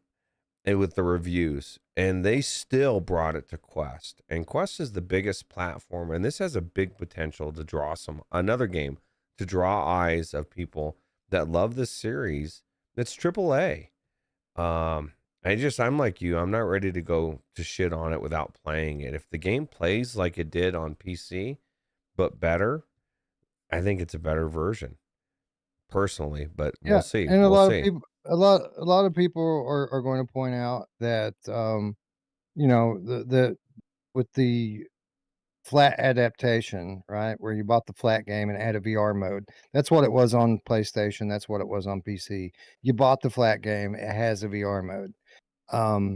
With that, as is the case with all the Hitman games, if you bought two, you could play one. If you bought three, you could play one and two.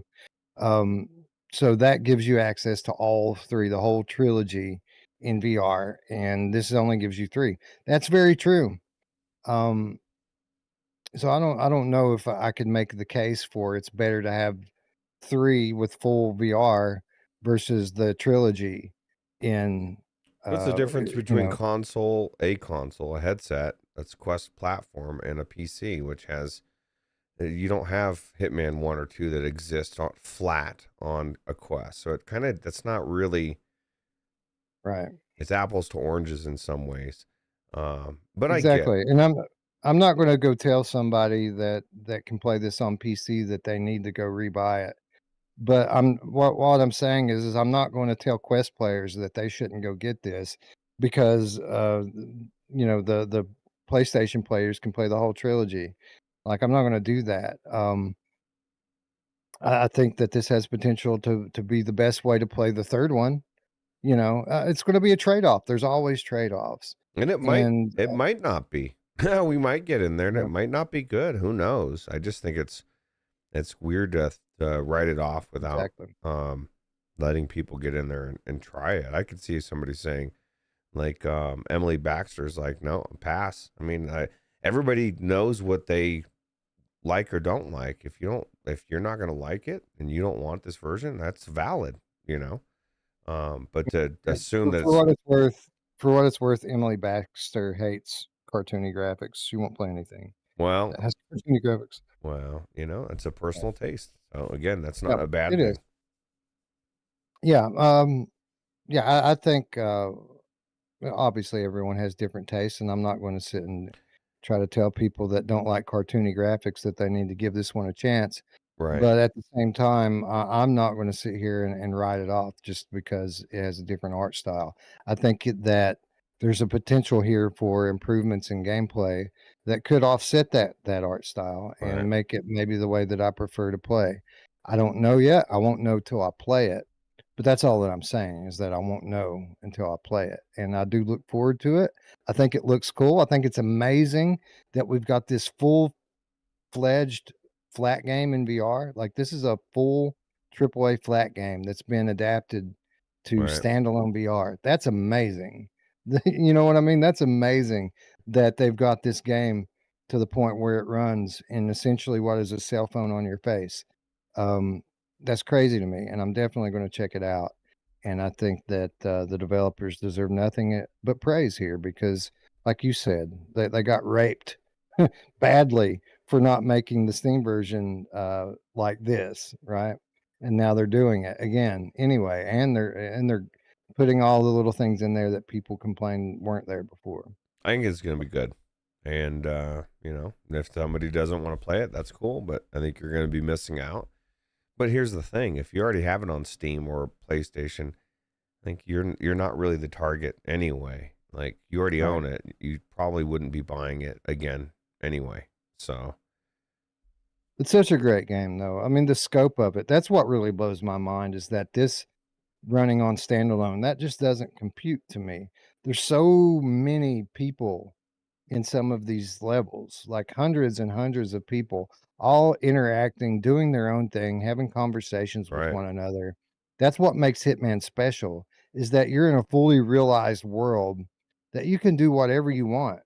Like, it's a fully realized world. You can kill these people, you can talk to them, you and they all react. They all have pretty decent AI and you know, I mean, they're not like it's not like having real people, but in video game standards, it's a pretty amazing thing what they do in Hitman, and the fact that they're able to run that on a Quest 3 says a lot about Quest 3, right? Right. Yeah. And that's exactly why it's watered down or I guess I wouldn't even water down, but cell shaded graphics, right? Is because there is so much going on.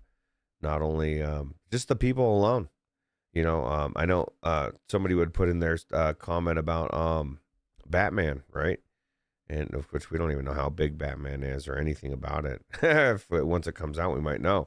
But like, I don't think they're going to have 100 people walking around in Batman. That's a lot of, I mean, there's a lot of shit going on in every scene almost, right? A lot of people, a lot of individual things going on, people in their own routine, walking guards, people, like you said, having those conversations.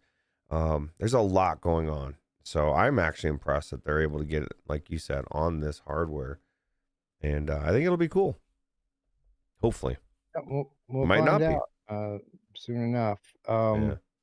Quadzilla wants to know if Meta funded this. I'd be shocked if they didn't have some money in it.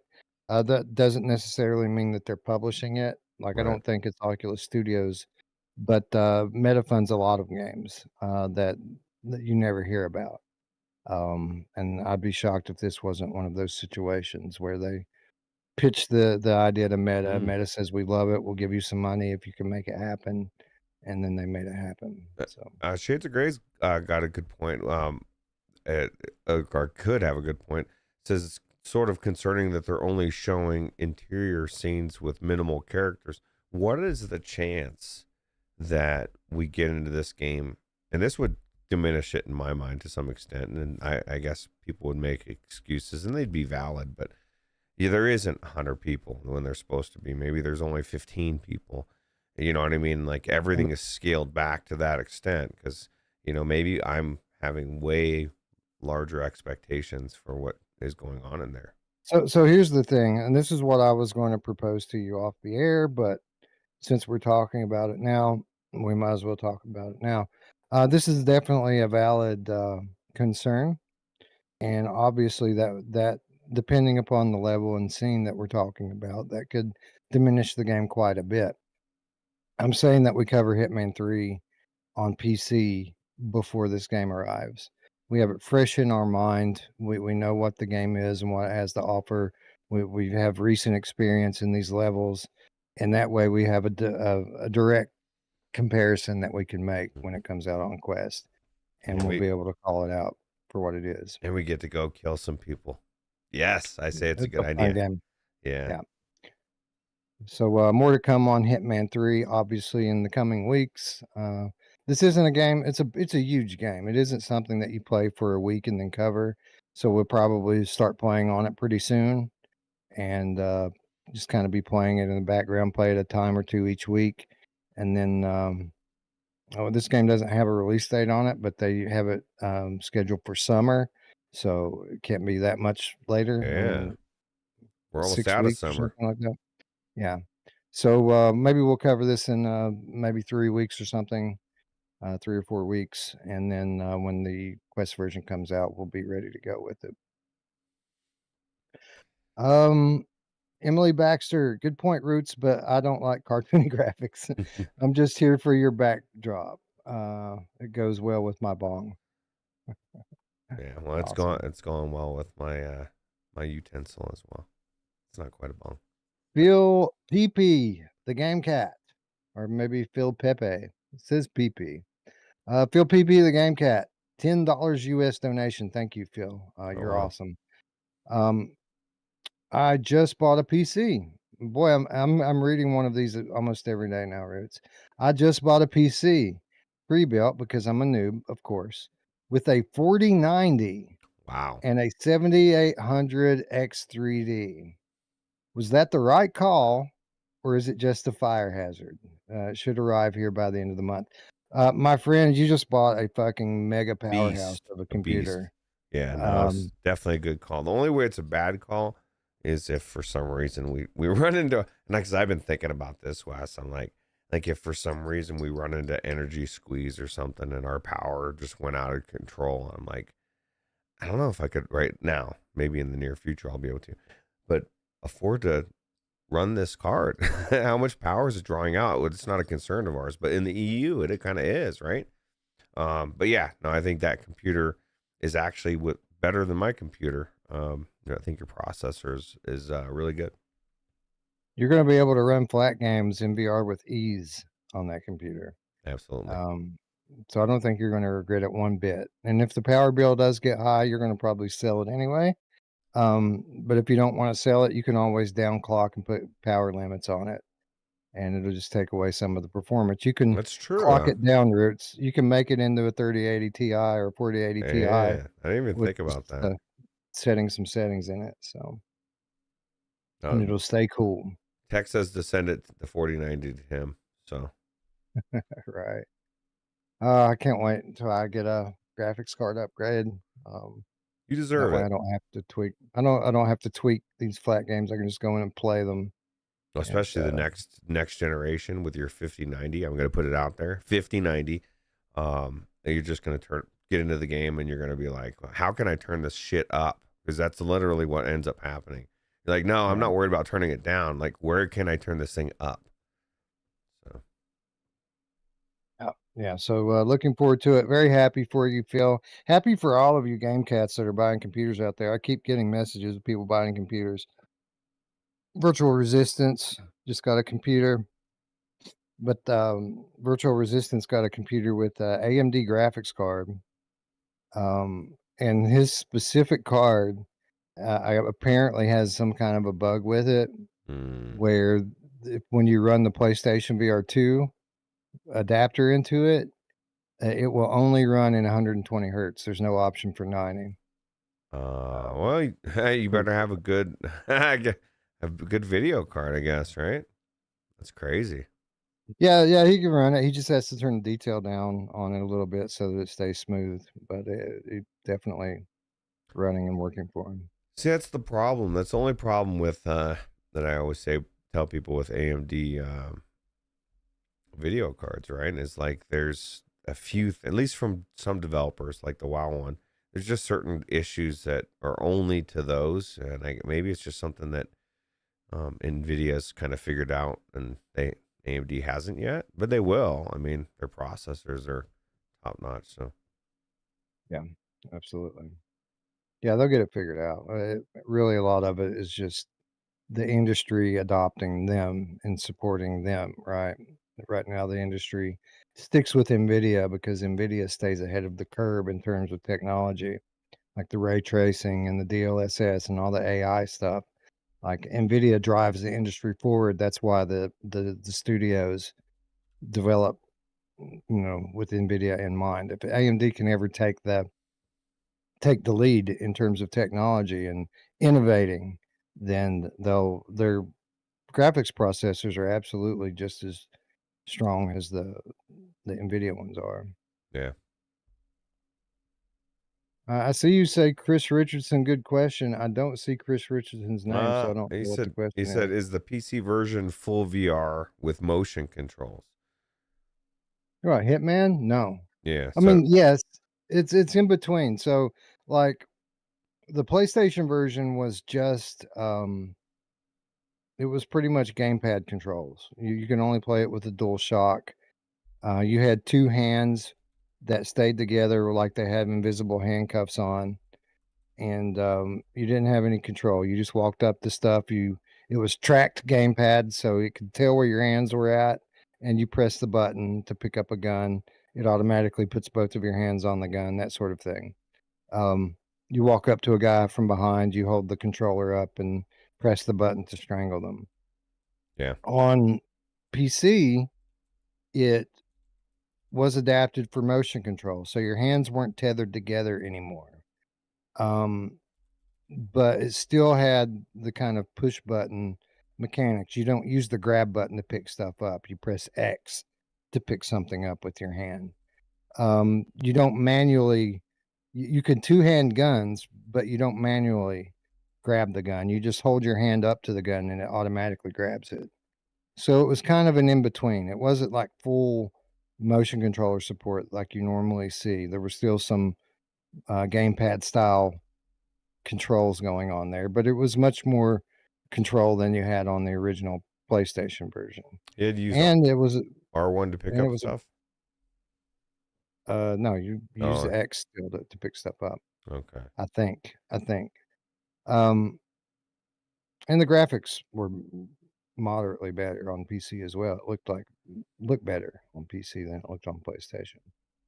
So it was an upgrade. It wasn't the upgrade that everyone wanted. Everyone wanted full motion controller support as if it were built from the ground up to be a VR game, like the Quest version is Right. going to have. Right. That's what people wanted. That's what Chris Richardson's point is. He's saying, isn't that the improvement Reload is promising, a ground up VR experience? So this is the thing, Chris. This is what I told Wes during the trailer after when it was playing. People just want to complain about something. Like it wasn't, the in the beginning it was we just want to play this, and then we get it in VR, and that's not good enough, and then the controls for PC weren't good enough, and now this isn't good enough. And ironically, I'm always the one bitching about everything. I'm always saying nothing's good enough, Wes. But this is a AAA game, and it's amazing. And it could not. Maybe it's not good. It's what Wes said is exactly how I feel. He said I'm not willing to write it off just yet. I haven't played it yet. It's Hitman 3. So I think it'll be really good, and we'll see. Now the real question is, Wes, how are the other 40 cards for VR, like the 4080 or 4070? Emily Baxter, the cartoony witch game kitten, wants to know. I don't know. I know the 4080's been good, from what Dee has said, and other people that I know that have it. And my daughter has a 40 Ti Super, and that is really good as well. Other than that, I don't know too much. I think the 4070 is probably the sweet spot, price to performance. I mean that card is what, $500-$600 for a 4070, and it's got 16 gigabytes, I want to say, of VRAM. Am I wrong about that? It's at least got 12. I know. So yeah, I mean, and it's got a bunch of. I mean, it's got just as much compute power as my 3080. Yeah.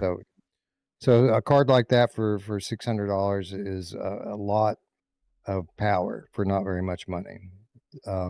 Obviously, the more money you put in, the more performance you're going to get. But I think the sweet spot right now, if you're budgeting, is a 4070. Yeah, absolutely. Looper just said, but Ruuts, they're not supporting the Quest Pro with it. Well, this is something. Hitman 3 is so much going on. I could see them excluding it. I'm not happy about it. I won't be able to try it, but I'll do the. They're just trying to trigger you, Ruuts. They're just trying to trigger you. Don't listen. The fact of the matter is that Ruuts knew that this was coming. We talked about it when he bought the headset. Yeah. He knew that they would move on from it. He knew that the cycles for VR headsets are 2 to 3 years in Meta's ecosystem. He knew all that. He might not be happy about it. Exactly. But it's obvious that it was going to happen, and now it's happening. And I'm not convinced Batman's going to need to be on Quest 3. Most of the time it's going to be, a lot of games are going to be because, we want to make it look better. But what they do doesn't necessarily need to happen and doesn't need to exclude the other thing. I think Hitman 3 really has so much going on. It probably needs to exclude the last hardware. And I don't mind that. If it needs to happen for a game, I might not be happy about it, but I can swallow that. When they do it for a reason to just, in my opinion, like with some games, to sell the Quest 3 Lite, that pisses me off. It's like, fuck you, man.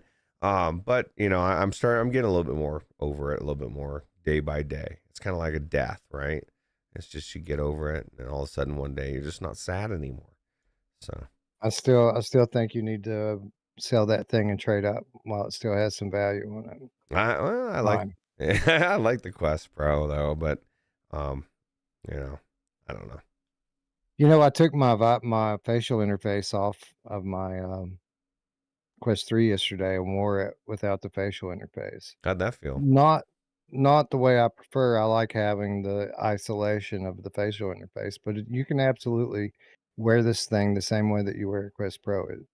Well, It's you would have to have Mr. Task build a magnetic or some kind of the blinders on the yeah, side, yeah, blinders. because Okay, yeah, I that didn't have that. It was just open. yeah. So because it just what ends up happening is your eyes and your mind just naturally blocks out that you just don't see it, even though it's there. And when you look for it, oh well, yeah, shit, that's right.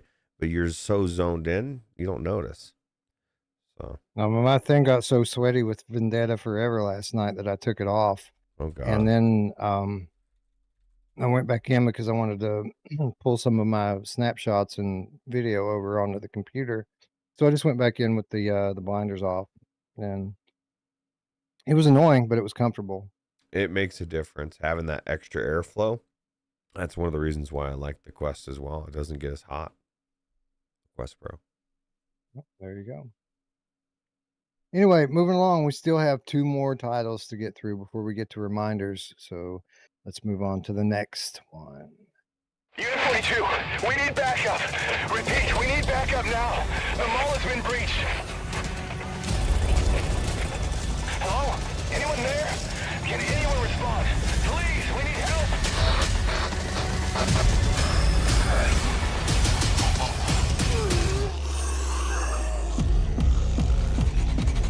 Experience the world's first multi-location mixed reality PvP shooter, Last Stand. Register your interest for beta now.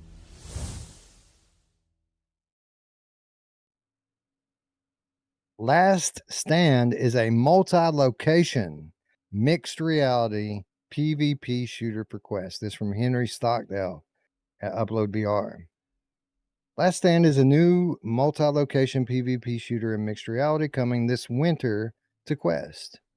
Developed by Soul Assembly, Drop Dead the Cabin. Last Stand utilizes full body tracking and turns your home environment into a strategic stronghold that turns everyday items like tables and sofas into cover during a 1v1 shootout. By using multi-location mixed reality, the game integrates the home environments of both players into the game. Detailing this further, Soul Assembly aims to recreate Hollywood-esque action shootouts across your home that includes the use of destructible environments. Experience walls degrading, windows and doors being barricaded, and items in your home being smashed or shot, capturing the thrill and intensity of a Hollywood action scene, states the studio. This isn't the first time Soul Assembly has explored mixed reality gaming.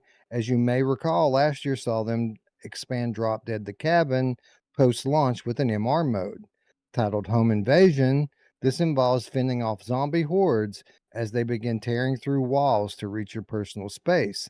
A subsequent update lets you play without the quest boundary appearing. Last Stand arrives this winter on Quest, and it's being showcased next week at Gamescom. Ruuts, I just had to talk about this because, so many of the mixed reality applications in this very early stages of the technology are just gimmicky, right? They don't really add anything to the gameplay.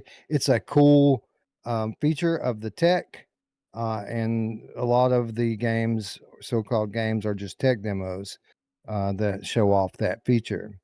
But in this case, I think we have something that does add something. It does allow you to do something that you've never been able to do in a video game before. And that is have a battlefield that is in your living room. You're going to be able not just to hide from zombies that are walking through your actual door, but instead you're going to be peering across into someone else's house as they peer into yours. They're not going to be able to see your actual house, obviously, but they're going to see in-game obstacles where your couch or sofa or table would be. There'll be some sort of an in-game item there, maybe some crates or a rock or something. So you'll be able to use your own surroundings as cover, and your opponent will be able to do the same. You'll be able to fully move around and really get into the gameplay, having the comfort of being able to see into your own space, knowing you're not going to kill the dog or your 3-year-old or what have you. You're not going to break your TV because you're able to see everything and really move around in space. I think this is the type of innovation that mixed reality needs right now, and I think this is a really cool use of the tech. Yeah, no, I think it just sounds really badass. Now I was just imagining somebody that lives in one of those apartments in New York City that are like $2,000 for a tiny little fucking closet, and you're like, you have nowhere to run, but your opponent's got this huge place to hide. I'm sure they've got a limit on space, but I just think it's cool, the technology. Look at where we're heading, right? Where it's going to scan your room, scan their room, bring them together to some extent. Like you said, you won't be able to see. And will I be able to run around their place too, or am I running like? I would be shocked if that's the case. I imagine the way this is going to work is it's very much going to be a rectangular play space that's basically a portal, right? A giant portal the size of one of your walls. And you peer through that portal into the player's space. They peer through their wall into your space, and you're not ever able to really cross that line. But then again, you do have the total freedom to run around in your space and right up to the portal if you want. Although that'll probably get you shot pretty quickly. Yeah, that's true. That's true. Yeah, I just think, like you said, there's not many reasons you actually could say, yeah, we need this for a game. And mixed reality, you couldn't do this without mixed reality, really. How you going to run around your place? And like anytime you're going to run around real objects, even if you had them mapped in there, you're still going to not full move around. You're going to hesitate. I would anyway. So. Yeah, man, it's pretty awesome to consider what this is. The fact that they're opening up multiplayer in this way with mixed reality is kind of mind-boggling. This is the sort of thing that people would expect to have to go to a location-based arcade to experience stuff like this. And now, just through the tech of the Quest 3 headset, people are going to be able to do these things with their friends in their home. And it doesn't matter if your friends across the country or across the world from you. That's pretty incredible stuff. And it's definitely the type of innovation that VR and MR needs right now. Yeah, absolutely. I agree. Anyway, I didn't want to spend too much time on it. I just thought it's an excellent idea. I think it's very telling that Soul Assembly is killing it so much here. We've talked about how gimmicky the most of the MR titles are so far, but I think Soul Assembly probably has one of, if not the best MR game right now, with the Drop Dead the Cabin home invasion, right? Which zombies coming into your living room and trying to attack your own home. And now here they are again, where most of these companies can't get one fully fleshed out game in mixed reality. Soul Assembly's now working on their second one. It's pretty awesome. Because they're not doing it as a add-on addition, right? They're like, it's part of the game. It's well thought out, and most people aren't. I don't know. This is the thing. We all know what mixed reality is. We don't need demos anymore. It's kind of like hand tracking. If there's no reason for it, I don't need it in there. You know what I mean? Or nobody does, really. This game, I think, is right up the alley for it. It's perfect. So I think it's a really good idea. And even though I'm not much of a competitive multiplayer fan, I am a fan of the technology. So I'll definitely give this thing a look when the time comes, just to experience it. Yeah. All right, moving on to our last title. If I'm not mistaken, last time we did a news episode, we talked about this title, but we got a brand new gameplay trailer, so we couldn't call it an episode, I don't think, without at least giving that trailer a look and talking one more time about how cool it looks. Ever wonder where you'd land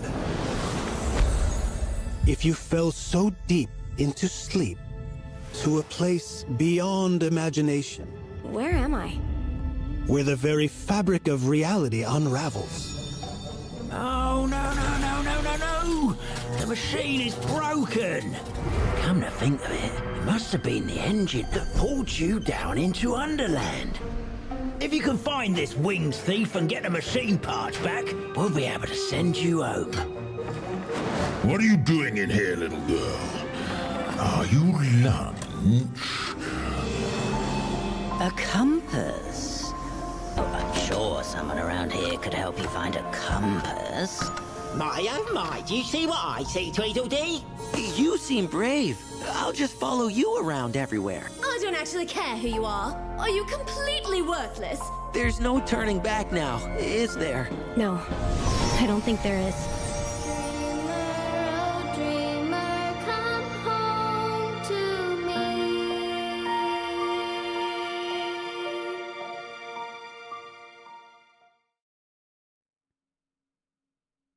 Escaping Wonderland's new trailer confirms a September release date.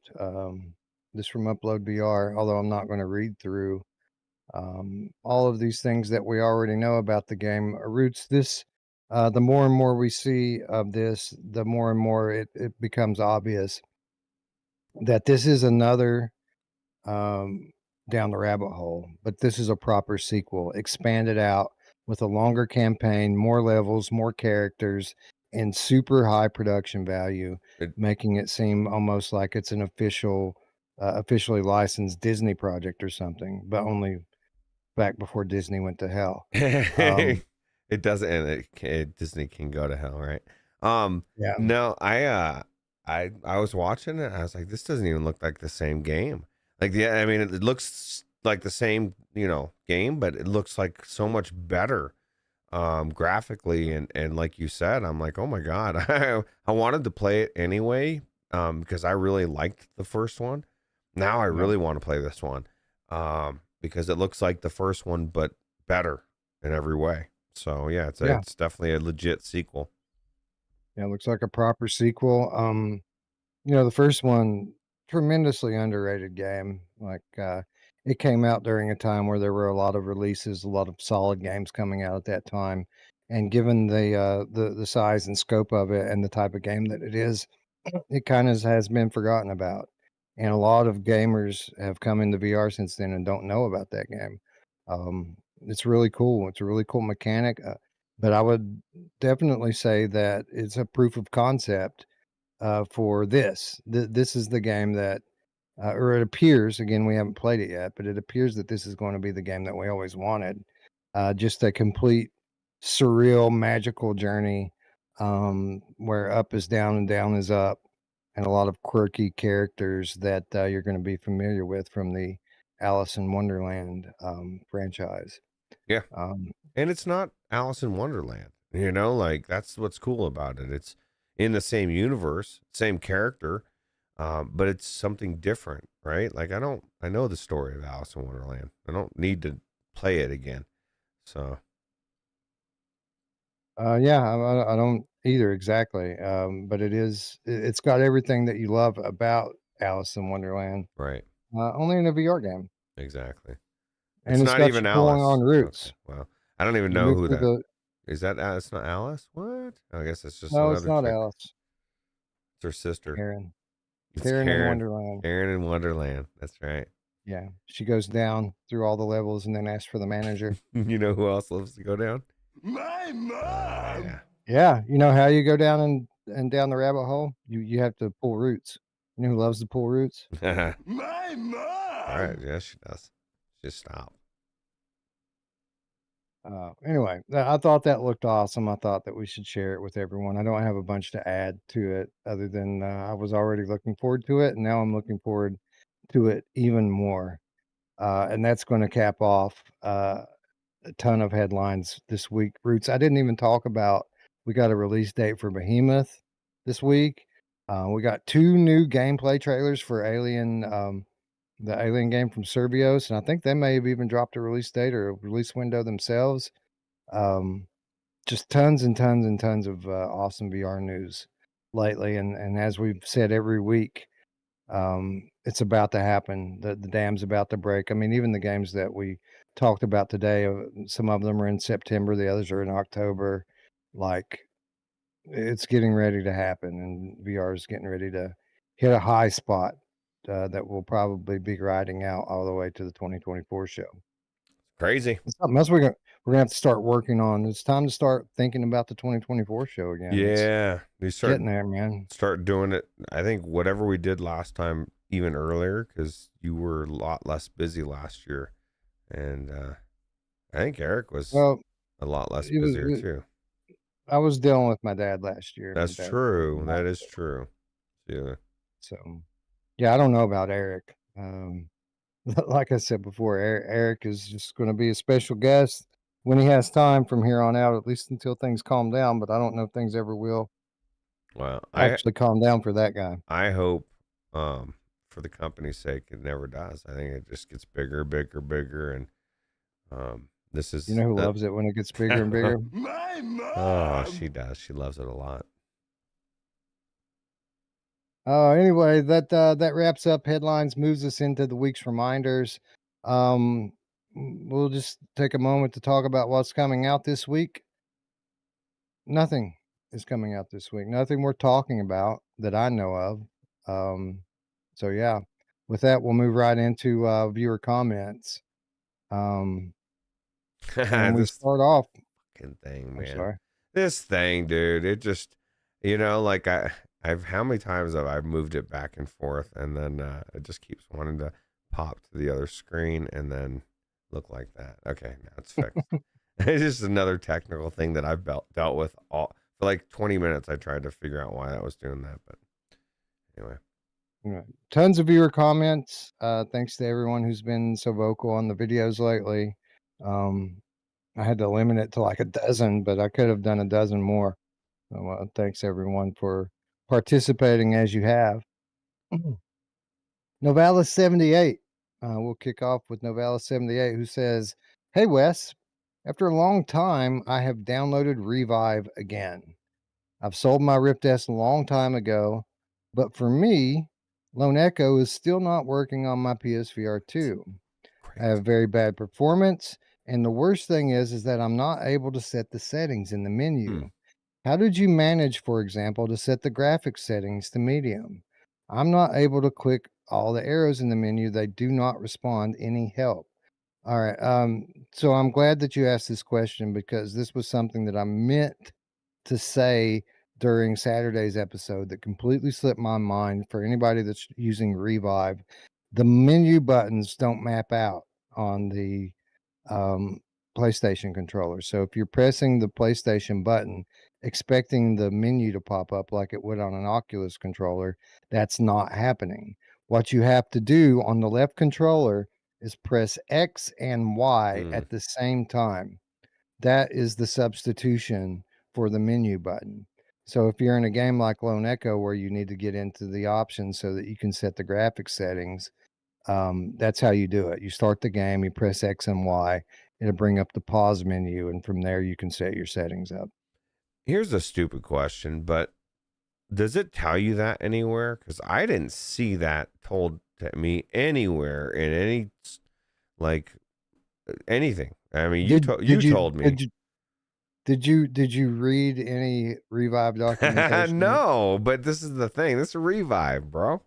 Like, I think Sony. I didn't either. Yeah, it's just weird. It's like, because nobody knows that. I didn't know that until you told me. So I just figured it out. I knew that there would be some substitution for it, so I started pressing shit until I found it. And yeah, I found it, so you don't have to. X and Y at the same time, ladies and gents. That's all you got to do. Yep. Main fan says, if you like Polybius, you'll love Stun Runner from 1989. I never played Stun Runner, but I remember you guys talking about it a lot back in the day. It's so good. I used to go to the arcade, and it was one of my favorite games. It was like a motorcycle type of game, and you're going through these tunnels. And I actually said earlier in the chat, and I didn't look at these comments before. I said I don't even know. I said I wish we could need Stun Runner in VR. So it was already on my mind. Main fan, you were right. Somebody like Flat2VR needs to bring that to VR. That'd be amazing.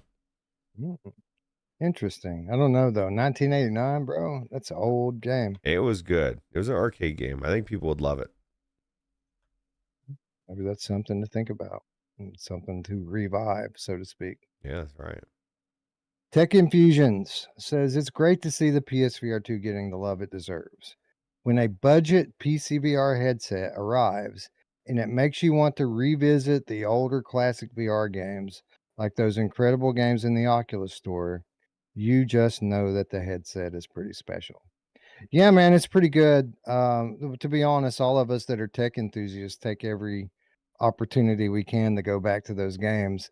But it had been a while since we had something that was significant enough to trigger an event that like what we've been having here lately.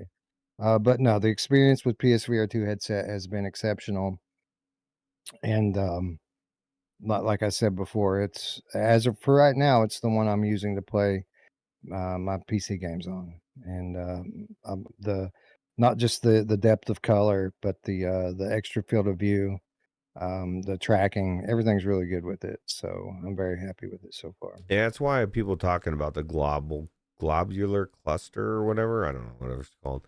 I just can't do it, Wes. Like as soon as I found out it reduces your FOV, nah. It reduces your FOV. That's what they said. Oh, wow. Well, somebody else in the Discord today linked a facial interface replacement. Maybe that's It's very what it much was. no. It's very much like a VR cover. You pop the one out and you put this one in, and this has like leather around the edges of your face. And I went into the Amazon page and started reading on it. And one of the things that they're claiming is that it increases Really the field of view by getting your eyes even closer to the lenses, which probably wouldn't work for me because of my big ass nose, but for some people that would probably actually work. For me, I just saw like having that face cushion on there, and I might pick one of those up just for that reason, you know. Oh, okay. So Looper says not the globular cluster, the face pads reduce the FOV. The cluster's okay. All right. Cluster okay, face pads not okay. Got it. Actually, maybe I need to check out this globular cluster. Everybody says it's good. So Well, I think it gives you a top strap. You know, that's the one thing a lot of people don't like about the PlayStation VR head strap is that it's just a halo strap. It Like doesn't have a this? top strap on it. yeah, for I my can't Quest. see you, but yes. Oh, like yeah, that. that's right. You're locked. Never mind. That's another. No, it's not that. Like Oh. you came back. I just had your face covered up with. Okay. no Yeah. window. But yeah, it's I do like the strap on top for the Quest Pro. It helps. You know who else likes the strap on? Yeah, My mom! she does. MFits4426 says, I'm a hardcore PC gamer who's been following VR since Palmer was on Giant Bomb a decade ago. I've always made the next gen I'll dive in excuse for waiting. But when PSVR2 went on sale, I pulled the trigger, and now I'm going back through the Upload VR reviews and combing Reddit trying to find every semi-interesting game that I want to experience. You guys read my mind with this stream. It seems that many of the fullest AAA games came out early on and are stuck in limbo on the Meta Oculus store. Now I'm having to troubleshoot and find ways of obtaining and playing these forgotten gems. So far, I've got my must-try list: Stormland, Edge of Nowhere, Chronos, Wilson's Heart, Defector, Lies Beneath, Robo Recall, The Climb, From Other Suns, and Arctica 1. Such a shame these games are seemingly forgotten and abandoned. Thank you. Keep up the good work. Proof positive here, Ruuts, that Brad's not always right. Like he said, this headset wasn't going to draw in people that weren't already into VR. Right. Drew this guy in, right? $350 for an OLED headset. Well, And, not only a OLED headset, but it's a headset that is comparable to a Reverb that everybody was used to paying how much for? I mean, even that's cheaper than even when that was on sale. And this is OLED and it's new. And so yeah, it's pretty much a no-brainer. It's the cheapest, best headset you can get out there right now for PCVR, right? Yeah, absolutely. And I'm glad this guy's finally making his way into VR and getting to experience all of these awesome games. I would also advise you to check out Half-Life Alyx, of course. Also try out the Half-Life 2 VR mod. Into the Radius is a good one for you to check out. Fallout 4, Skyrim, and then of course tons of different mods that you can get into and play as well. Edge of Nowhere is so good. I forgot how good Agreed. that was. Yeah, so awesome. I still haven't played Arctica 1. Like, I've never played that game. I think I might have, but maybe not. People keep talking about how good it is, and I don't remember anything about it. So It's an old Oculus Studios game, so it probably is really good. yeah, true. Watching the replay, this is awesome, Tatum. It says, watching the replay, Stormland, baby, such a great game. And Roots, we had a number of comments that are just like this. People just blown away with Stormland and really happy that we were covering it again. And we saw it last Saturday firsthand. Why? It's an excellent game. It's so fun to play. And I'm not done with it, Roots. Like, I'm going to keep playing it. So if you want to keep playing it with me, you're invited. That'd be but I'm cool. going to keep doing it regardless. Yeah, I'm going to finish it. I never finished it before, so I'm going to finish it now. So there's something to do with a timer too, and I guess your timer hasn't started yet. There's actually, once you get to a certain point, you have to actually, it resets and you have to do certain things in a certain time, couple days. I'm not sure. Yeah, I'm not sure it does that anymore. Oh, really? So they had like certain content when the game was new. After the end game, after you beat the game, right? There was content that was like up for 2 weeks, and then it would reset, and then there would be new stuff for you to do, kind of like what No Man's Sky does sometimes. I don't think they do that anymore. I think that when Insomniac went to Sony, that died. Yeah. Well, it's just the game now, just the game as it was when it launched. Okay. That's cool. I can't remember what the extra content was now. But yeah, no, I played it the other day with you. It was really fun. So definitely that was great. We'll go back. Beautiful game.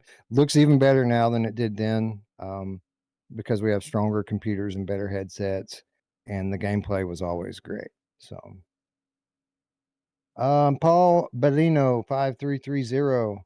If you take your time with Lone Echo, it's exactly like playing one of the best sci-fi movies. If they would have included a little gunplay in the original one, it would have put that game over the top. But as is, it's still one of the most beautiful games I've ever played. And yes, I did try it on PSVR2.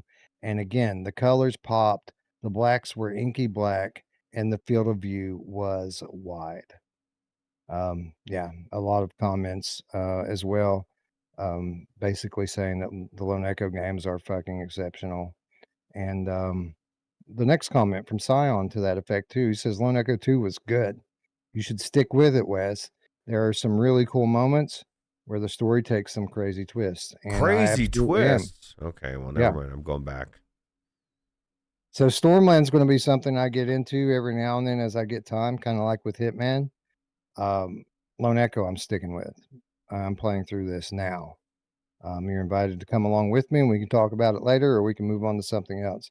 But I'm in it now, and I'm not coming back out. I don't even remember anything about it, so I wouldn't mind going back to it. I don't know how far I went into it. I definitely didn't finish it like Mash did. Mash did finish it, right?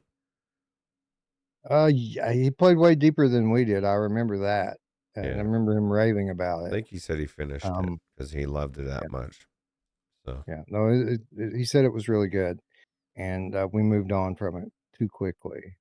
And I'm not going to make that mistake again. I'm going to play it right now because I'm in it right now.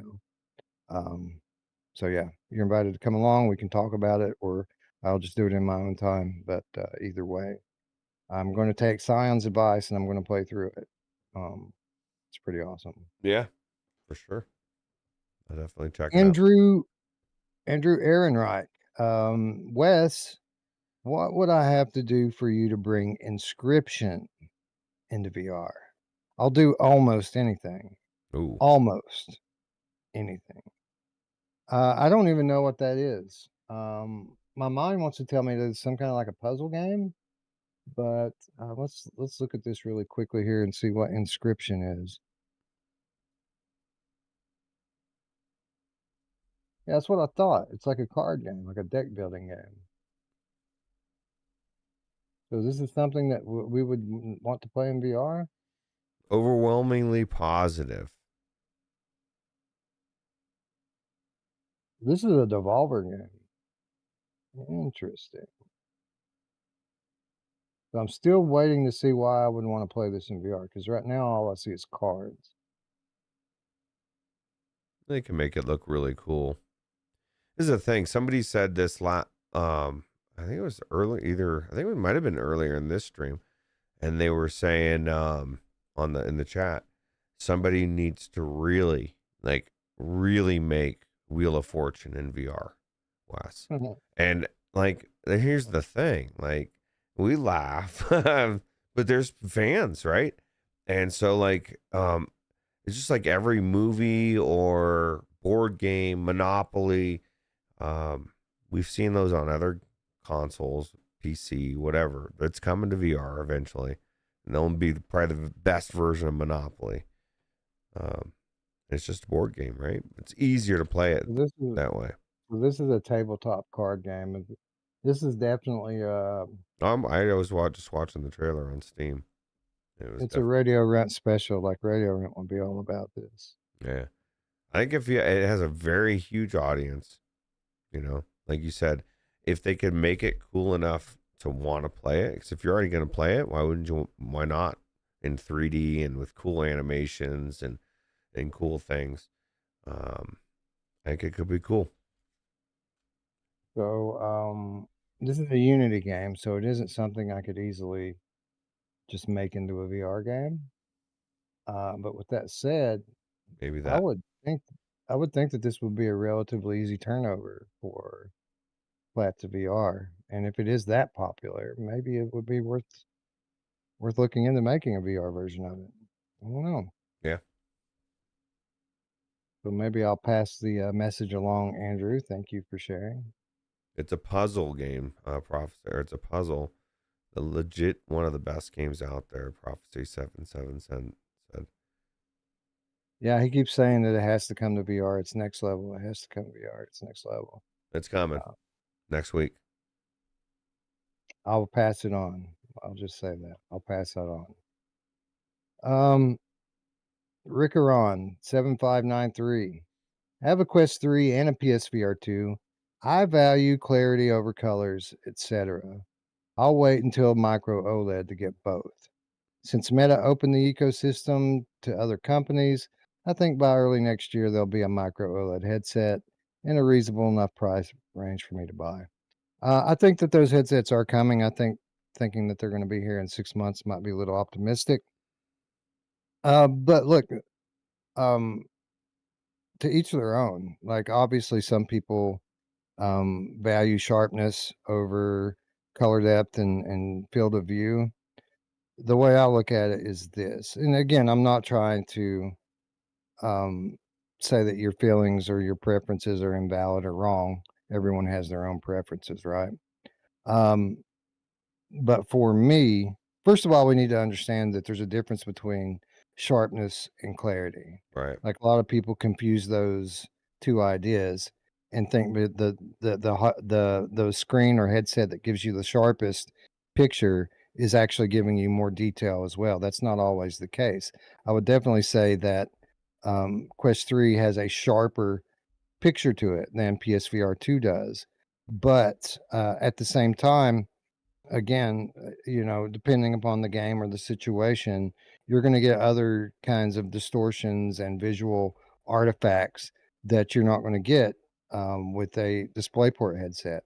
Beyond that, just in terms of like detail and resolution, not sharpness, but detail, most of the modern generation headsets are fairly close in terms of the level of detail. So while the picture may look sharper on Quest 3, and that may be something that you prefer, in PSVR 2, you're still getting all of the detail. It just isn't, it doesn't have that crispness that comes when you turn the brightness down and turn the colors back and really kind of focus in on that sharpness like the LCD panels do. Plus, it depends on what you're using hardware wise, right? Like, if you're not able to crank most of your graphics all the way up, you might be better off having a clearer display. Because if you have to dial back your graphics in the game to medium or something, and I don't know, I don't have to, but maybe that would affect it. So I don't know. Well, my thought is that in terms of sharpness and detail, the difference between Quest 3 and PSVR2 and Reverb G2, while it's noticeable, it's not much. I think that the difference between the color quality and field of view is a bigger difference than the difference between the sharpness and detail. For me, there's certainly more upside to the PSVR2. Right. But again, everybody's eyes are different. Everybody's preferences are different. And if you prefer to play on your Quest headset, then by all means, that's what you should do. FOV was the biggest thing for me. And I didn't even know it until I asked to use it. I'm like, holy shit, why does this look so good? The brightness is the first thing I notice every time I put that thing on. Even still, even with me using that every day, every time I put it on and just the Steam VR thing pops up, it's just like, wow, man, look at that. Every time, still to this day, it still wows me. Let me ask you this, and I know there's nothing new out for PlayStation VR 2, but like you have it, or for 5, PlayStation 5. You're not rushing to hook it back up to the console. Like this is, in my opinion, with the exception of minus the features that aren't there, this is a better experience with a more powerful hardware, right? So it depends. I would say that the exclusive PlayStation VR2 games on the PS5 console are the best VR experience I've had. The Resident Evils, the Gran Turismos, yeah. Those are the most impressive things I've ever seen in VR. But those games are rare, right? They're not like Synapse. Those games are rare. We don't get those every day. So I would say that the best experience is in terms of like what are the best experiences that I've had are still on the console. But in terms of the average experience,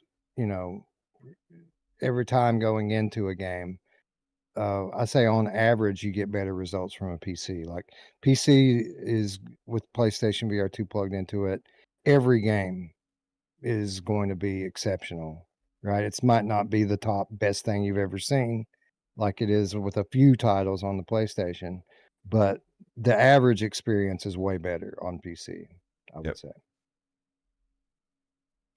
Andrew Ehrenreich, any idea how to get Hitman 3 not to look like shit in VR? First game I bought to try out PSVR PC with, and it looks atrocious. I can deal with janky controls if I can get it looking cleaner. So please help me polish this turd. So that was not my experience. I remember when this game came out, looked amazing. People said that it looked bad. And I went into it expecting it to look bad.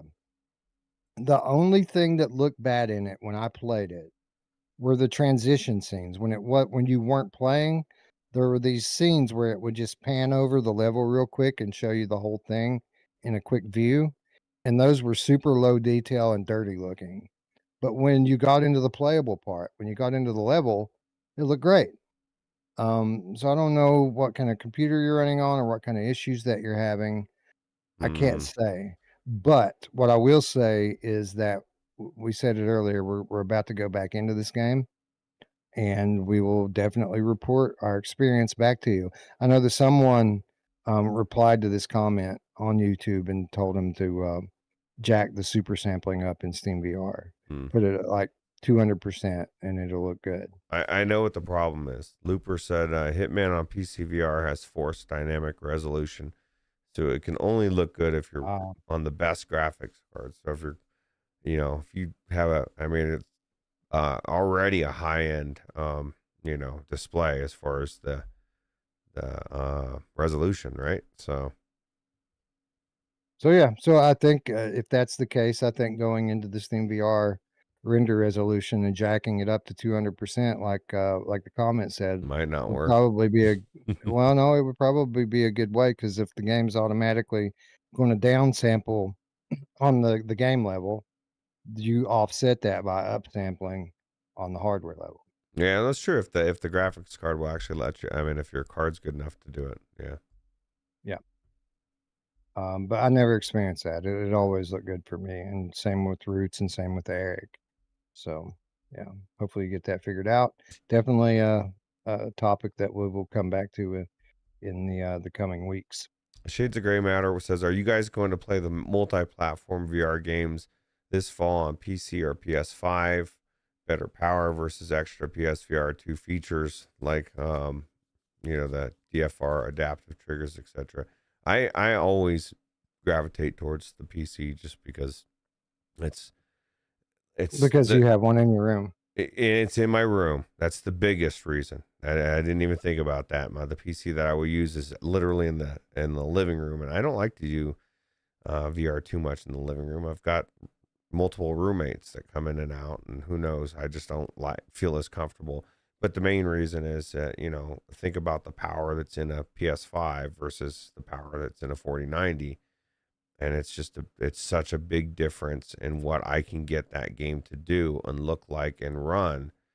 It's like, there's no reason for me to go downstairs. Now, if the roles were reversed and the PC was downstairs, I could see myself, Wes, going down there and playing. I might default out of laziness and say I don't want to go down there, but I'm going to gravitate towards the power, I believe. So for me, the answer has always kind of been the same thing here. I will start on the PlayStation 5. I'll try both. If a game is fully optimized for PlayStation, that's the best experience that I can have. And they can, if they're using the dynamic foveated rendering, it typically is indistinguishable from the PC version graphically. Sometimes, in some cases, it even looks better on PlayStation. But that's a big if, right? Not every game's able to pull that off. And again, if you get something that's comparable graphically, and then you also get adaptive triggers and advanced haptics, then it's PlayStation all the way for me. But my PC and my PlayStation are literally 2 feet apart from one another. It's pretty easy for me to switch back and forth. So yeah, I'll play both. I'll start on PlayStation. If I find that the PlayStation is lacking in any way, I'll just switch over to PC. But no, I always try my PlayStation first. And now you don't have to slum it with a Meta headset. You can just go to PC with a good headset. That's absolutely right. I don't even have to change headsets. I just have to unplug it from one and plug it into the other. It's nice.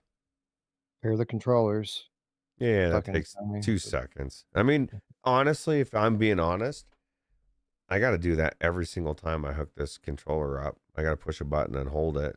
It's got a dongle and it syncs to it, but I still got to do the same thing. What's the difference? Right. So right. Yeah, it's not hard. I'm just bitching the bitch. It's not really difficult to plug it in and hold the button down for 2 seconds. Yeah. Let's see here. Okay. Anyways, moving on, we come to our next reminder, and it's that part of the show, friends, where we ask you each and every week to just give a moment of your time and a couple of clicks to support the VR development studios out there by joining us in real time as we all go together and wish list a title. It's an important thing that we can do, an easy thing that we can do to help support these developers and get their games recognized on the storefronts that they're trying to publish on. This week, I have decided to go back to an old favorite, Ruuts, and I am wishlisting Arizona Sunshine Remake. Only because I went into wishlist Escaping Wonderland and realized that I already had it on my wish list. So we went off and did Arizona Sunshine. No, that's a solid choice, and I think I'm going to do the same as well. But my actual choice, as well as this one, is Vendetta Forever Impressions. Yeah. Well, actually, Impressions. No, Vendetta Forever. That game looks amazing and plays amazing.